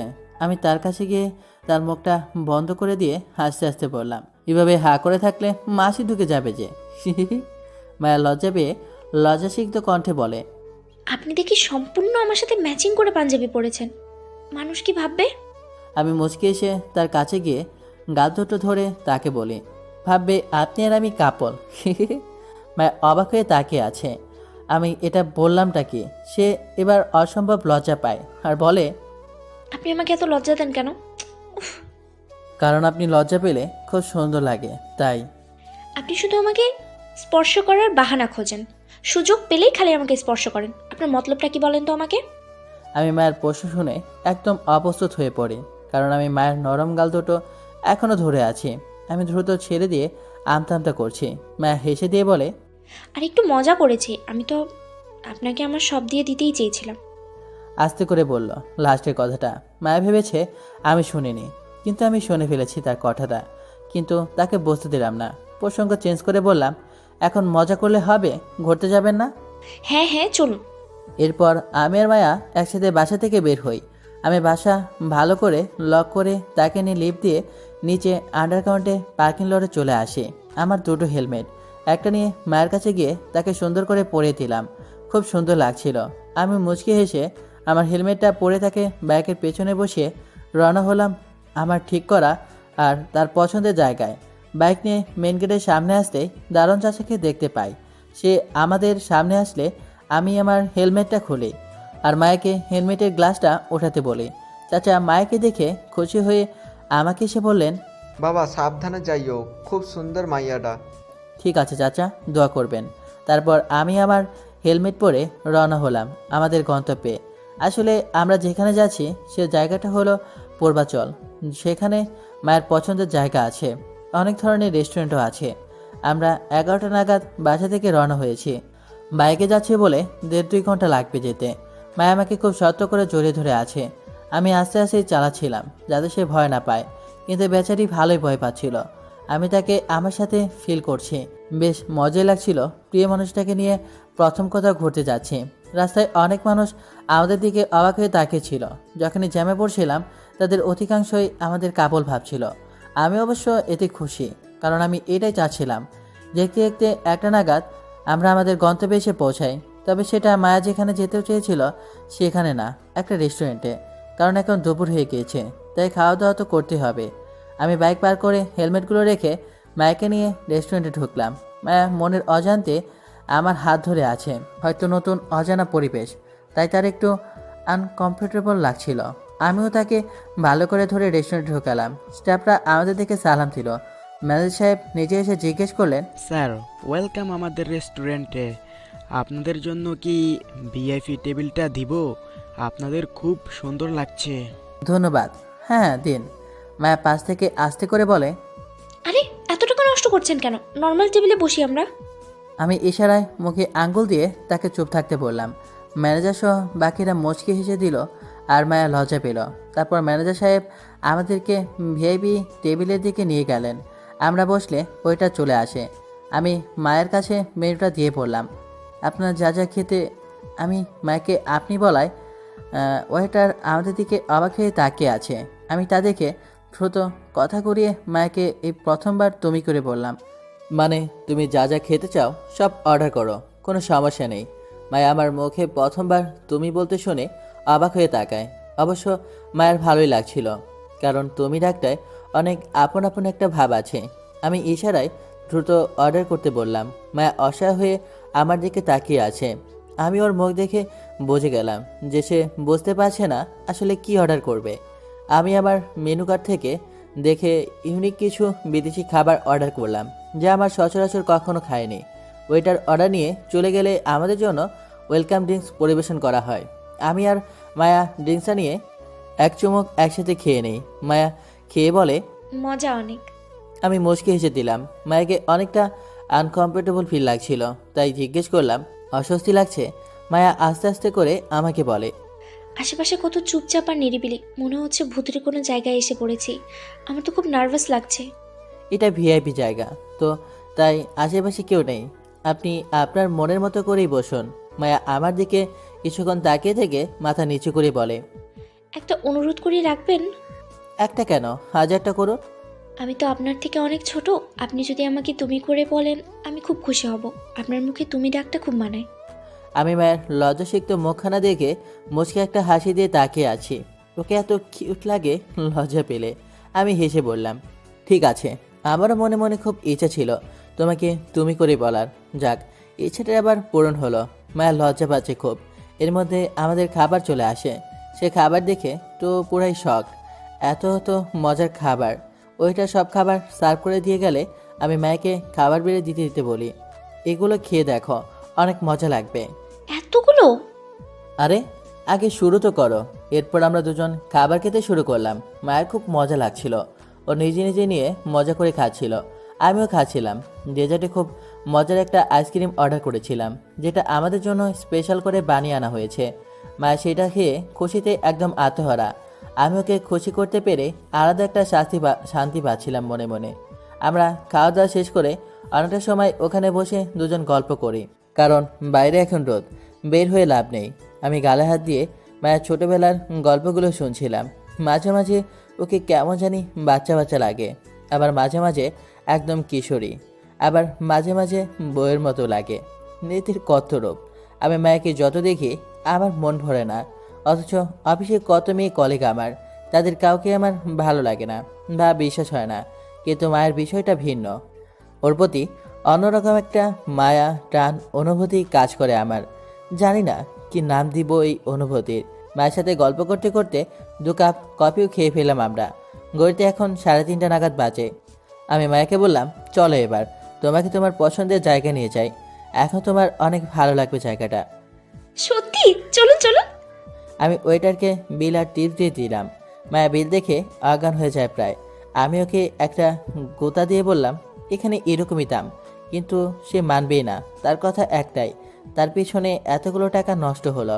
আমি মায়াকে বোঝাতে বোঝাতে বের হচ্ছিলাম, অমনি হঠাৎ করে পেছন থেকে আকাশ, আমের মায়া দুজনেই অবাক হই, আবার ভয় পাই। আমার পরিচিত কেউ আমাকে না আবার আমাদেরকে দেখে ফেলে। হায় হায়, এখন কি হবে? আমি মায়ের দিকে ভয়ে তাকাই, মায়াও সেম আমার দিকে ভয়ে তাকায়। তারপর আমরা দুজনেই একসাথে পেছনে তাকাই। দেখি একটা মেয়ে দাঁড়িয়ে আছে। মায়া মেয়েটাকে দেখে না চিনলেও আমি ঠিকই তাকে এক নজরে চিনে ফেলি। সে আর কেউ নয়, সে আমার প্রাক্তন নীলা। কেমন আছো আকাশ? ভালো, তুমি? আছি। নীলা আমার দিকে তাকিয়ে আমাকে জিজ্ঞেস করে, ওকে। কেন? আমার একমাত্র বিয়ে করা স্ত্রী, আমার প্রিয়তমা, আমার ভালোবাসার মানুষ। মায়েকে হাত দিয়ে নিজের সাথে জড়িয়ে ধরে বললাম। মায়ের সম্পূর্ণ অবাক, সাথে লজ্জা পাচ্ছে। নীলা মলিন একটা হাসি দিয়ে বলল, ও ভালো, দোয়া করি তোমরা হ্যাপি হও। আসি। ঠিক আছে বলেই নীলা দ্রুত চলে গেল। মায়ের অবাক হয়ে জিজ্ঞেস করে, উনি কে ছিলেন? আমার প্রাক্তন। কি? তাহলে আপনি ওনাকে মিথ্যা বললেন কেন? আমরা তো... আমি মায়েকে চোখ দিয়ে ইশারা করলাম চুপ করার জন্য। তারপর ওকে ধরে নিয়ে রেস্টুরেন্টের বাইরে চলে আসি। পার্কিং লটে বাইকের কাছে এসে মায়েকে বললাম, তোমার সব প্রশ্নের উত্তর দিব, আগে তোমাকে তোমার পছন্দের জায়গায় নিয়ে যাই, চলো। ঠিক আছে চলুন। এরপর আমি মায়াকে বাইকে নিয়ে রওনা হই সেই অপেক্ষিত গন্তব্যে। 10 মিনিটের মধ্যেই আমরা পৌঁছে যাই। বাইক থামাতেই মায়া দ্রুত বাইক থেকে নেমে নিজের হেলমেট খুলে আশেপাশে তাকায়। ও পুরো অবাক। ও ঠিক যেমনটা চেয়েছিল, এখানের পরিবেশ এবং আশপাশটা সম্পূর্ণ তেমনই। মায়া অসম্ভব খুশি হয়ে এদিক ওদিক তাকিয়ে দেখছে। ফ্রেশ ঠান্ডা হাওয়া এসে আমাদের গায়ে লাগছে। আমি মায়াকে ডাক দিলাম, এখানে বসার জন্য ব্যবস্থা করা আছে। মায়া দ্রুত আমার পাশে এসে বসলো। আমার ঠিক পেছনেই বড় একটা গাছ ছিল, যার জন্য আরও ভালো লাগছিল তখন। মায়ের মনটা একদম ভরে গিয়েছে এই দৃশ্য দেখে। আর এমন জায়গায় এসে আমি ওকে দেখে জিজ্ঞেস করলাম, কি বলেছিলাম না যে তোমার মনের মতো জায়গায় আমি তোমাকে নিয়ে আসবো? জায়গাটা পছন্দ হয়েছে? পছন্দ মানে অসম্ভব পছন্দ হয়েছে। আপনাকে কি বলে যে ধন্যবাদ দিব আমার জানা নেই। তাও অসংখ্য অসংখ্য ধন্যবাদ আপনাকে। সত্যি আজ আপনি আমার সব আবদার পূরণ করে দিলেন। আমি যদি কাল মরেও যাই আমার আর কোনো আফসোস নেই। আমার ইচ্ছে যা ছিল আপনি একদিনেই তার সব পূরণ করে দিলেন। আমার মনটা আজ সম্পূর্ণ ভরে গিয়েছে। কি যে বলো না, এখন আরও কত কত জায়গায় ঘোরা বাকি। লালবাগ কেল্লায় নিয়ে যাব কাল তোমাকে। ওখানে অস্থির মজার বিরিয়ানি আর কাচি পাওয়া যায়। কেল্লা দেখে আসার সময় কাচি আর বিরিয়ানি দুটোই খেয়ে আসবো নে। মায়া হাসে আমার কথা শুনে। তার খুব ভালো লাগে আমার কথা শুনতে। আসলে শুধু কথা না, আমার সব কিছুই তার অনেক ভালো লাগে। মায়া আস্তে করে জিজ্ঞেস করলো, এবার আপনার প্রাক্তন সম্পর্কে বলুন। তার কাছে এভাবে বললেন কেন আমরা বিবাহিত? আসলে ওকে কষ্ট দেওয়ার জন্য টানা 4টা বছর আমরা একসাথে সম্পর্কে ছিলাম। তখন আমার আর্থিক অবস্থা খুব খারাপ ছিল। নীলা বড়লোকের একটা ছেলে পেয়ে আমাদের 4 বছরের সম্পর্ককে নিমেষেই শেষ করে ওই ছেলের কাছে চলে যায়। সেদিন খুব কষ্ট পাই, কিন্তু সিদ্ধান্ত নেই যে অনেক টাকা কামাবো জীবনে। দেখো, আজ আমি একজন সফটওয়্যার ইঞ্জিনিয়ার। টাকার কোনো অভাব আমার নেই, আল্লাহর ইচ্ছায়। অভাব শুধু একটা, মনের মানুষের, যে সারাটা জীবন আমার পাশে থাকবে, আমার হাত ধরে, যার মাঝে আমি ডুবে থাকবো শেষ দিনটা পর্যন্ত। শেষের কথাগুলো আমি মায়াকে উদ্দেশ্য করেই বললাম। মায়া আমার কথা শুনে চুপচাপ বসে রইল। আমি আবার বললাম, নীলা যখন তোমাকে আমার পাশে দেখলো, তার মুখটা সম্পূর্ণ অন্ধকার হয়ে যায়, কারণ সে কখনোই চায়নি আমি ভালো থাকি। তোমার মতো মিষ্টি একটা বউ পেয়েছি দেখে দেখোনি ওর মুখটা কেমন মলিন হয়ে গিয়েছে। ও যে ভালো নেই তা ওর মুখের ছাপই স্পষ্ট। তাই ওকে আরও কষ্ট দিতেই তোমাকে আমার স্ত্রী বলেছি। তুমি কি মাইন্ড করেছো তার জন্য? না না, একদম না, একটুও মাইন্ড করিনি। শুধু একটু অবাক হয়েছি, মনে হচ্ছিল কোনো সুন্দর স্বপ্ন দেখছিলাম। আমি মায়ের দিকে কিছুক্ষণ তাকিয়ে থাকি। আজ আর নিজেকে আটকাতে ইচ্ছে করছে না। আমি উঠে ঠিক মায়ের সামনে গিয়ে বসলাম। ও আবার অবাক হলো। আমি ওর হাত দুটো সুন্দর করে আমার হাতের মধ্যে নিলাম। মায়ের আমি একে অপরের দিকে অপলক দৃষ্টিতে তাকিয়ে আছি। আমি ধীর কণ্ঠে মায়াকে বললাম, নীলাকে যে মিথ্যাটা বলেছি, সেই মিথ্যাকে যদি সত্যি করে ফেলে, তুমি কি আমাকে বাধা দিবে মায়া? মায়া বিচলিত হয়ে বলে, ঠিক বুঝতে পারছি না কি বললেন আপনি। কোন মিথ্যা? এই যে তুমি আমার স্ত্রী না হয়েও তোমাকে আমি আমার স্ত্রী বলেছি, এই মিথ্যাটাকে আমি সত্যি করতে চাই। মায়া এবার সব বুঝে যায়। ও পুরো স্তব্ধ হয়ে গিয়েছে। তাও কোনো রকম নিজেকে সামলে আমাকে জিজ্ঞেস করে, আপনি আমাকে বিয়ে করতে চান? আমাকে? হ্যাঁ, তোমাকে, শুধু তোমাকে, কারণ আমি তোমাকে ভালোবেসে ফেলেছি। আমি চাই তুমি তোমার বাকি জীবনটা আমার নামে করে দাও। আমি তোমাকে আমার পাশে পেতে চাই। আমাদের এই সম্পর্কটাকে আমি একটা পবিত্র নাম দিতে চাই। মায়া, আমি তোমাকে ভালোবাসি। আমি তোমাকে বিয়ে করে আমার স্ত্রী বানাতে চাই। কাউকে ভালোবাসার জন্য সহস্র সময়ের প্রয়োজন হয় না। আমার কাছে এক মুহূর্তই যথেষ্ট কাউকে ভালোবাসার জন্য। মায়া ভীষণ অবাক হয়ে আমার দিকে তাকিয়ে আছে। ওর আমার কথা বিশ্বাসই হচ্ছে না। ও কি কোনো স্বপ্ন দেখছে? মায়া চায় না এই স্বপ্নটা ভেঙে যাক। মায়াও মনে মনে আমাকে চায়, কিন্তু মায়া মাথা নিচু করে বলে, না না, এটা হয় না। আমার কোনো পরিবার নেই। আপনার মা কখনো এমন পরিবারের মেয়ের সাথে আপনাকে বিয়ে দেবে না। সমাজে আপনাদের অনেক নাম দাম আছে, সব কিছু শেষ হয়ে যাবে আমার জন্য। না সাহেব, এটা হয় না। এত সুন্দর একটা স্বপ্ন কখনোই পূরণ হয় না, কখনো না। আমি মায়াকে আমার বুকের সাথে শক্ত করে জড়িয়ে ধরি। ওর মাথায় হাত বুলিয়ে দিতে দিতে বলি, আমি দরকার হলে মায়ের পা ধরে তার কাছে তোমাকে চাইব। মা না করতে পারবে না। আর রইল সমাজ, আমি তো সমাজকে বিয়ে করব না, আমি তোমাকে বিয়ে করব। সমাজ কোনোদিন আমাদের পাশে থাকে না এবং থাকবেও না। সমাজ তাদের জন্য যারা সমাজের ভয়ে নিজের ইচ্ছা, ভালোবাসা সব কিছুকে ত্যাগ করে। আমার এমন সমাজ দরকার নেই যেখানে অন্যরা কী ভাববে তার জন্য আমি আমার ভালোবাসার মানুষকে ছেড়ে দিব। তোমার কোনো পরিবার লাগবে না। আজ থেকে আমি তোমার সব। তোমার দুনিয়া আমি ছাড়া আর কেউ থাকবে না। আমি তোমাকে আমার থেকে দূর করতে পারবো না। তুমি আমার জীবনের প্রথম ভালোবাসার স্পর্শ। আমি দ্বিতীয় কোনো নারীকে আর কখনো স্পর্শ করতে পারবো না। আমার দ্বারা তা সম্ভব হবে না। তুমি আমার এই বুকেই থেকে যাও। আমি তোমাকে নিয়ে সারা জীবন পার করে দিব। কখনো তিল পরিমাণ কষ্ট তোমাকে ছুঁতে দেব না, কথা দিলাম। আমি তোমাকে স্পর্শ করে যে শান্তি পাই, সে শান্তি আমি আর কোথাও পাই না। আমাদের এই অবাধ্য মেলামেশাকে পবিত্র একটা বন্ধনে নিয়ে আসি। চলো, তাহলে মহান আল্লাহ তাআলাও খুশি হবেন। মা এবার আমাকে শক্ত করে জড়িয়ে ধরে জোরে জোরে কান্না করতে করতে বলে, আমিও আপনাকে ভালোবেসে ফেলেছি। আমিও আপনাকে চাই। আমারও আর কাউকে ভালো লাগে না, বিশ্বাস হয় না আপনি ছাড়া। আমারও শুধু আপনাকেই চাই। কিন্তু আপনার মা যদি আমাকে মেনে না নেয়, তখন কি করবেন? আমি মাকে সামনে এনে বললাম, আমি আমার জান পান সব লাগিয়ে মাকে বুঝিয়ে বলবো। সে সব শুনে বুঝে যদি বলে তুমি আমার জন্য না, তাহলে আমি নিজ হাতে তোমাকে টেনে উঠিয়ে দিয়ে আসব।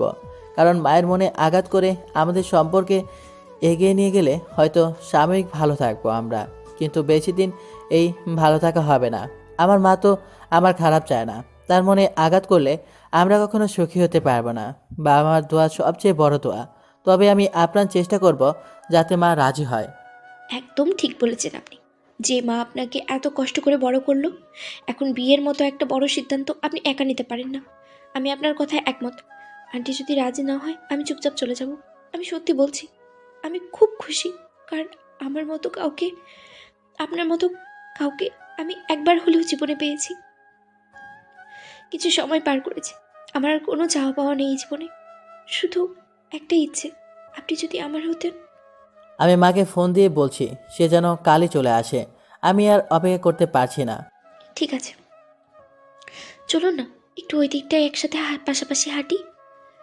যদি কালকে আমার শেষ দিন হয় আপনার সাথে, তাহলে তো আর কোনো দিন আপনাকে পাবো না। এভাবে বইলো না, আল্লাহর উপর ভরসা রাখো। আমরা খারাপ কিছু চাচ্ছি না, আমরা পবিত্র বন্ধনে আবদ্ধ হতে চাচ্ছি। ইনশাল্লাহ আমাদের ইচ্ছাটা আল্লাহ তাআলা কবুল করবেন। হুম। এরপর আমি আর মায়া একসাথে অনেকক্ষণ হাঁটাহাঁটি করলাম। মায়া আমার হাতটা নিজের সাথে জড়িয়ে ধরে নিঃশব্দে কাঁদতে কাঁদতে হাঁটছিল, কারণ ওর মনে হচ্ছিল আমার মা ওকে কখনোই মেনে নেবে না। আমরা এরপর বাসায় চলে আসি। আমাদের দুজনেরই মন ভীষণ খারাপ। আমরা দুজন অনেক ভয় আর চিন্তায় আছি। আমি সন্ধ্যায় মাকে ফোন দিলাম। মা ফোন রিসিভ করলে আমি বলি, মা। হ্যাঁ বাবা বল। মা, তুমি রাতে ঢাকার জন্য রওনা দিতে পারবে? তোমার সাথে গুরুত্বপূর্ণ কথা ছিল। কি কিছু হয়েছে তোর বাবা? তুই ঠিক আছিস? বাইক অ্যাক্সিডেন্ট করছিস নাকি? আরে না না, আমি একদম ঠিক আছি। তুমি ঢাকা আসলে সব বুঝতে পারবে। আমি তোর মামাকে বলে এক্ষুনি রওনা হচ্ছি, দাঁড়া। ঠিক আছে, তুমি কোনো চিন্তা করো না, আমি সম্পূর্ণ সুস্থ আছি। তুমি সাবধানে আসো। ঠিক আছে। এরপর ফোন রেখে দিলাম। মা সকাল নাগাদ ইনশাল্লাহ চলে আসবে। মাকে জানালাম। ও উঠে সম্পূর্ণ ঘর সুন্দর করে পরিষ্কার করতে শুরু করলো। আমি ওকে বললাম এসবের দরকার নাই, কিন্তু মায়া শুনলই না। ও পুরো ঘর গুছিয়ে পরিষ্কার করে মুছে চকচক করলো। আমি বুঝলাম মায়া আমাকে কতটা চায়। আমি ওর কাছে গিয়ে ওকে বসিয়ে ওর মুখের গাম মুছে দিতে দিতে বললাম, ইনশাল্লাহ মা আমাদের মেনে নেবে। আমরা তো খারাপ কিছু চাচ্ছি না। এরপরে যদি সে না মানে, তাহলে বুঝতে হবে আমাদের কপালে এক হওয়া নেই। আপনাকে পাওয়ার জন্য আমি সব কিছু করতে রাজি আছি, আপনি শুধু আমাকে হুকুম করবেন। আমি মুচকি হেসে মায়ের মাথাটা আমার কাঁধে রেখে ওর মাথায় হাত বুলিয়ে দিলাম। আমার নিজেরও খুব ভয় আর চিন্তা হচ্ছিল। রাতটা আমরা দুজনে নির্ঘুম পার করলাম। পরের দিন সকাল 7টা নাগাদ মা বাসায় আসলো। আমি মাকে আমার রুমে লুকিয়ে রেখেছি। মা রীতিমতো অস্থির হয়ে এসেছে। বাসায় ঢুকেই আমার মাথা শরীর হাত দিয়ে জিজ্ঞেস করে, বাবা তুই ঠিক আছিস? কি হয়েছে তোর? এই যে আমি আসছি, বল আমাকে কি হয়েছে। মা শান্ত হও, সব বলবো। আগে তুমি ফ্রেশ হও, একটু রেস্ট নাও, অনেক দূর থেকে এসেছো। আচ্ছা ঠিক আছে। মাকে তার রুমে পাঠিয়ে দিয়ে আমি আমার রুমে আসলাম। মায়া এক কোনায় অসহায়ের মতো দাঁড়িয়ে আছে। ওর কাছে গিয়ে দেখি বোকাটা কাছে। আমি ওর চোখ মুছে দিয়ে বললাম, কান্না করছো কেন তুমি? আল্লাহ ভরসা। আন্টি যদি রাজি না হয়, আমাকে যদি বের করে দেয়, আমি তো আর কখনো আপনাকে পাবো না। আমারও কষ্ট হচ্ছে, গলা একদম শুকিয়ে আসছে চিন্তায়। মা আমাকে অনেক ভালোবাসে, আমি তার পা ধরে বসে থাকবো। তুমি আমার পাশে থেকো, দেখি মা মানে কি না। ঠিক আছে, আপনি যা বলবেন তাই। এরপর মা ফ্রেশ হয়ে এসে হলরুমে বসে। সে বসতেই আশেপাশে তাকিয়ে আমাকে জিজ্ঞেস করে, কি রে আকাশ, বাসাটা এমন চকচক করছে কেন? কে পরিষ্কার করেছে? আমি আস্তে আস্তে মায়ের সামনে গিয়ে মাটিতে বসে পড়ি। মা ভীষণ অবাক হয়ে বলে, কি হয়েছে? আমার পা ধরছিস কেন? মা আমি তোমার কাছে আজকে একটা জিনিস চাবো, তুমি প্লিজ না করবা না? আমার কাছে কি যাবি? এই বাড়ি ঘর টাকা পয়সা সবই তো তোর, আমি আর কি দিব তোকে? মায়া। আমি মায়াকে ডাক দিলাম। মায়া আমার রুম থেকে বের হয়ে এসে আমার পাশে এসে বসলো। মা পুরো শক, সে স্তব্ধ হয়ে গিয়েছে। মা আমি ওকে চাই তোমার কাছে। মা কিছুক্ষণ চুপ থেকে স্থির কণ্ঠে জিজ্ঞেস করে, তুই কি ওকে বিয়ে করেছিস? না না না না মা, কি বলো তুমি?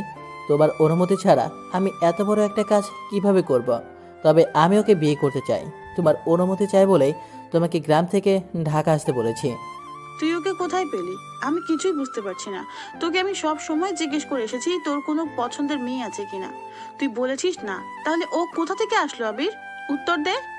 আমি ভীষণ ভয় পাচ্ছি, তাও আল্লাহর নাম নিয়ে আমি মায়ের পা জড়িয়ে ধরেই মায়ের সম্পর্কে এখন পর্যন্ত যা যা হয়েছে সব কিছু খুলে বললাম। সবশেষে বললাম, মা, ও খুব ভালো একটা মেয়ে। দেখো কত সুন্দর করে তোমার ঘর গুছিয়েছে। তুমি আসবে বলে তোমার মতো রান্না পারে। সেই ওকে কিভাবে আমি জেনে শুনে ওদের কাছে পাঠিয়ে দিই বলো? আর সবচেয়ে বড় কথা, আমার ওকে ভালো লেগেছে। তাই মা, আমি চাই তুমি আমার বিয়েটা দিয়ে দাও। তুমি আজ আমাদের অনুমতি দিলে ওর জীবনটা বেঁচে যাবে, আর আমি আমার মনের মতো কাউকে জীবনসঙ্গী হিসেবে পাবো। এখন তুমি যা সিদ্ধান্ত নেবে আমরা দুজন তা মাথা পেতে নেব। তুমি যদি না করে দাও আমি ওকে এখনই পাঠিয়ে দেব। তোমার দোয়ার অনুমতি ছাড়া আমরা কিছুই করব না। মা আমাদের দুজনের দিকে অনেকক্ষণ তাকিয়ে রইলেন। মায়া মাথা নিচু করে নিঃশব্দে কাঁদছিল। এটা খুব অসহায় হয়ে পড়েছে। মা ওর হাত ধরে উপরে তার পাশে বসায়। মায়ের মুখখানা তুলে সে ভালো করে দেখছে। দুহাত দিয়ে চোখ মুছে দিয়ে মা বলে, এত মিষ্টি মেয়ের মুখে কান্না মানায় না। আমি সাথে সাথে খুশিতে মায়ের দিকে তাকাই। মায়াও অবাক হয়ে মায়ের দিকে তাকিয়ে আরো জোরে জোরে কান্না করে দেয়। মা ওকে তার বুকে নিয়ে বলে, আমি খুব কষ্ট পেতাম যদি তোরা আমাকে কিছুই না জানিয়ে বিয়েটা করে ফেলতি। তোরা যে আমাকে মা হিসেবে গুরুত্ব দিয়েছিস, আমার অনুমতির জন্য অপেক্ষা করেছিস, আমি এতেই খুশি। আর ওকে আমার প্রথম দেখাতেই পছন্দ হয়েছে। কি মিষ্টি মায়াবী মুখ, আহারে। মা, তুমি আর কান্না করো না। তোমার আপন মা তোমাকে ছেড়ে চলে গেলেও আজ তুমি আর একটা নতুন মা পেলে।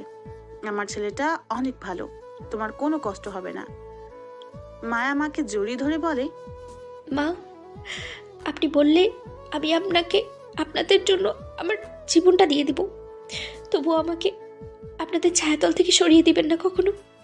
ধরবো কামে, এগুলো বলে না। আমি চাই তোমরা দুজন সারা জীবন সুখী হয়ে থাকো। আমি আবিরকে সেই কবে থেকে বিয়ে করতে বলছি, কিন্তু ও করছেই না। আমি এবার রাগ করেই চলে গিয়েছিলাম। যাক, আমার ছেলেটা যে শেষমেশ কাউকে পছন্দ করেছে, বিয়ে করতে চাচ্ছে, আমি এতেই খুশি। একটা মা কি চায় জানো? তার ছেলে মেয়েরা এমন কাউকে বিয়ে করুক যাকে সে মন থেকে পছন্দ করে, যাতে তারা সারা জীবন সুখী থাকে। আমিও তাই চেয়েছি। আজ ওর বাবা থাকলে সেও অনেক খুশি হতেন। আমি নিজ হাতে তোমাদের বিয়ে দিব। আবির, তোর মামা খালাদের ফোন দে, তাদের সবাইকে আসতে বল। যত তাড়াতাড়ি পারি আমি তোদের বিয়েটা দিব। তোকে বিয়ে দেওয়াটা আমার অনেক বড় একটা দায়িত্ব ছিল। আজ সে দায়িত্ব থেকে আমি মুক্ত। এখন যদি আমি তোর বাবার কাছেও চলে যাই, আমার আর কোনো আফসোস থাকবে না। তবে নাতির মুখখানা দেখে গেলে মন্দ হয় না। মায়ের কথা শুনে আমরা দুজন কাঁদতে কাঁদতে হেসে দিলাম। মা আমাদের দুজনকে তার দুপাশে নিয়ে দোয়া করে দিলেন। সব কিছু স্বপ্নের মতো লাগছিল, কিন্তু এটাই বাস্তব। বাবা মা আমাদের ভালো চান।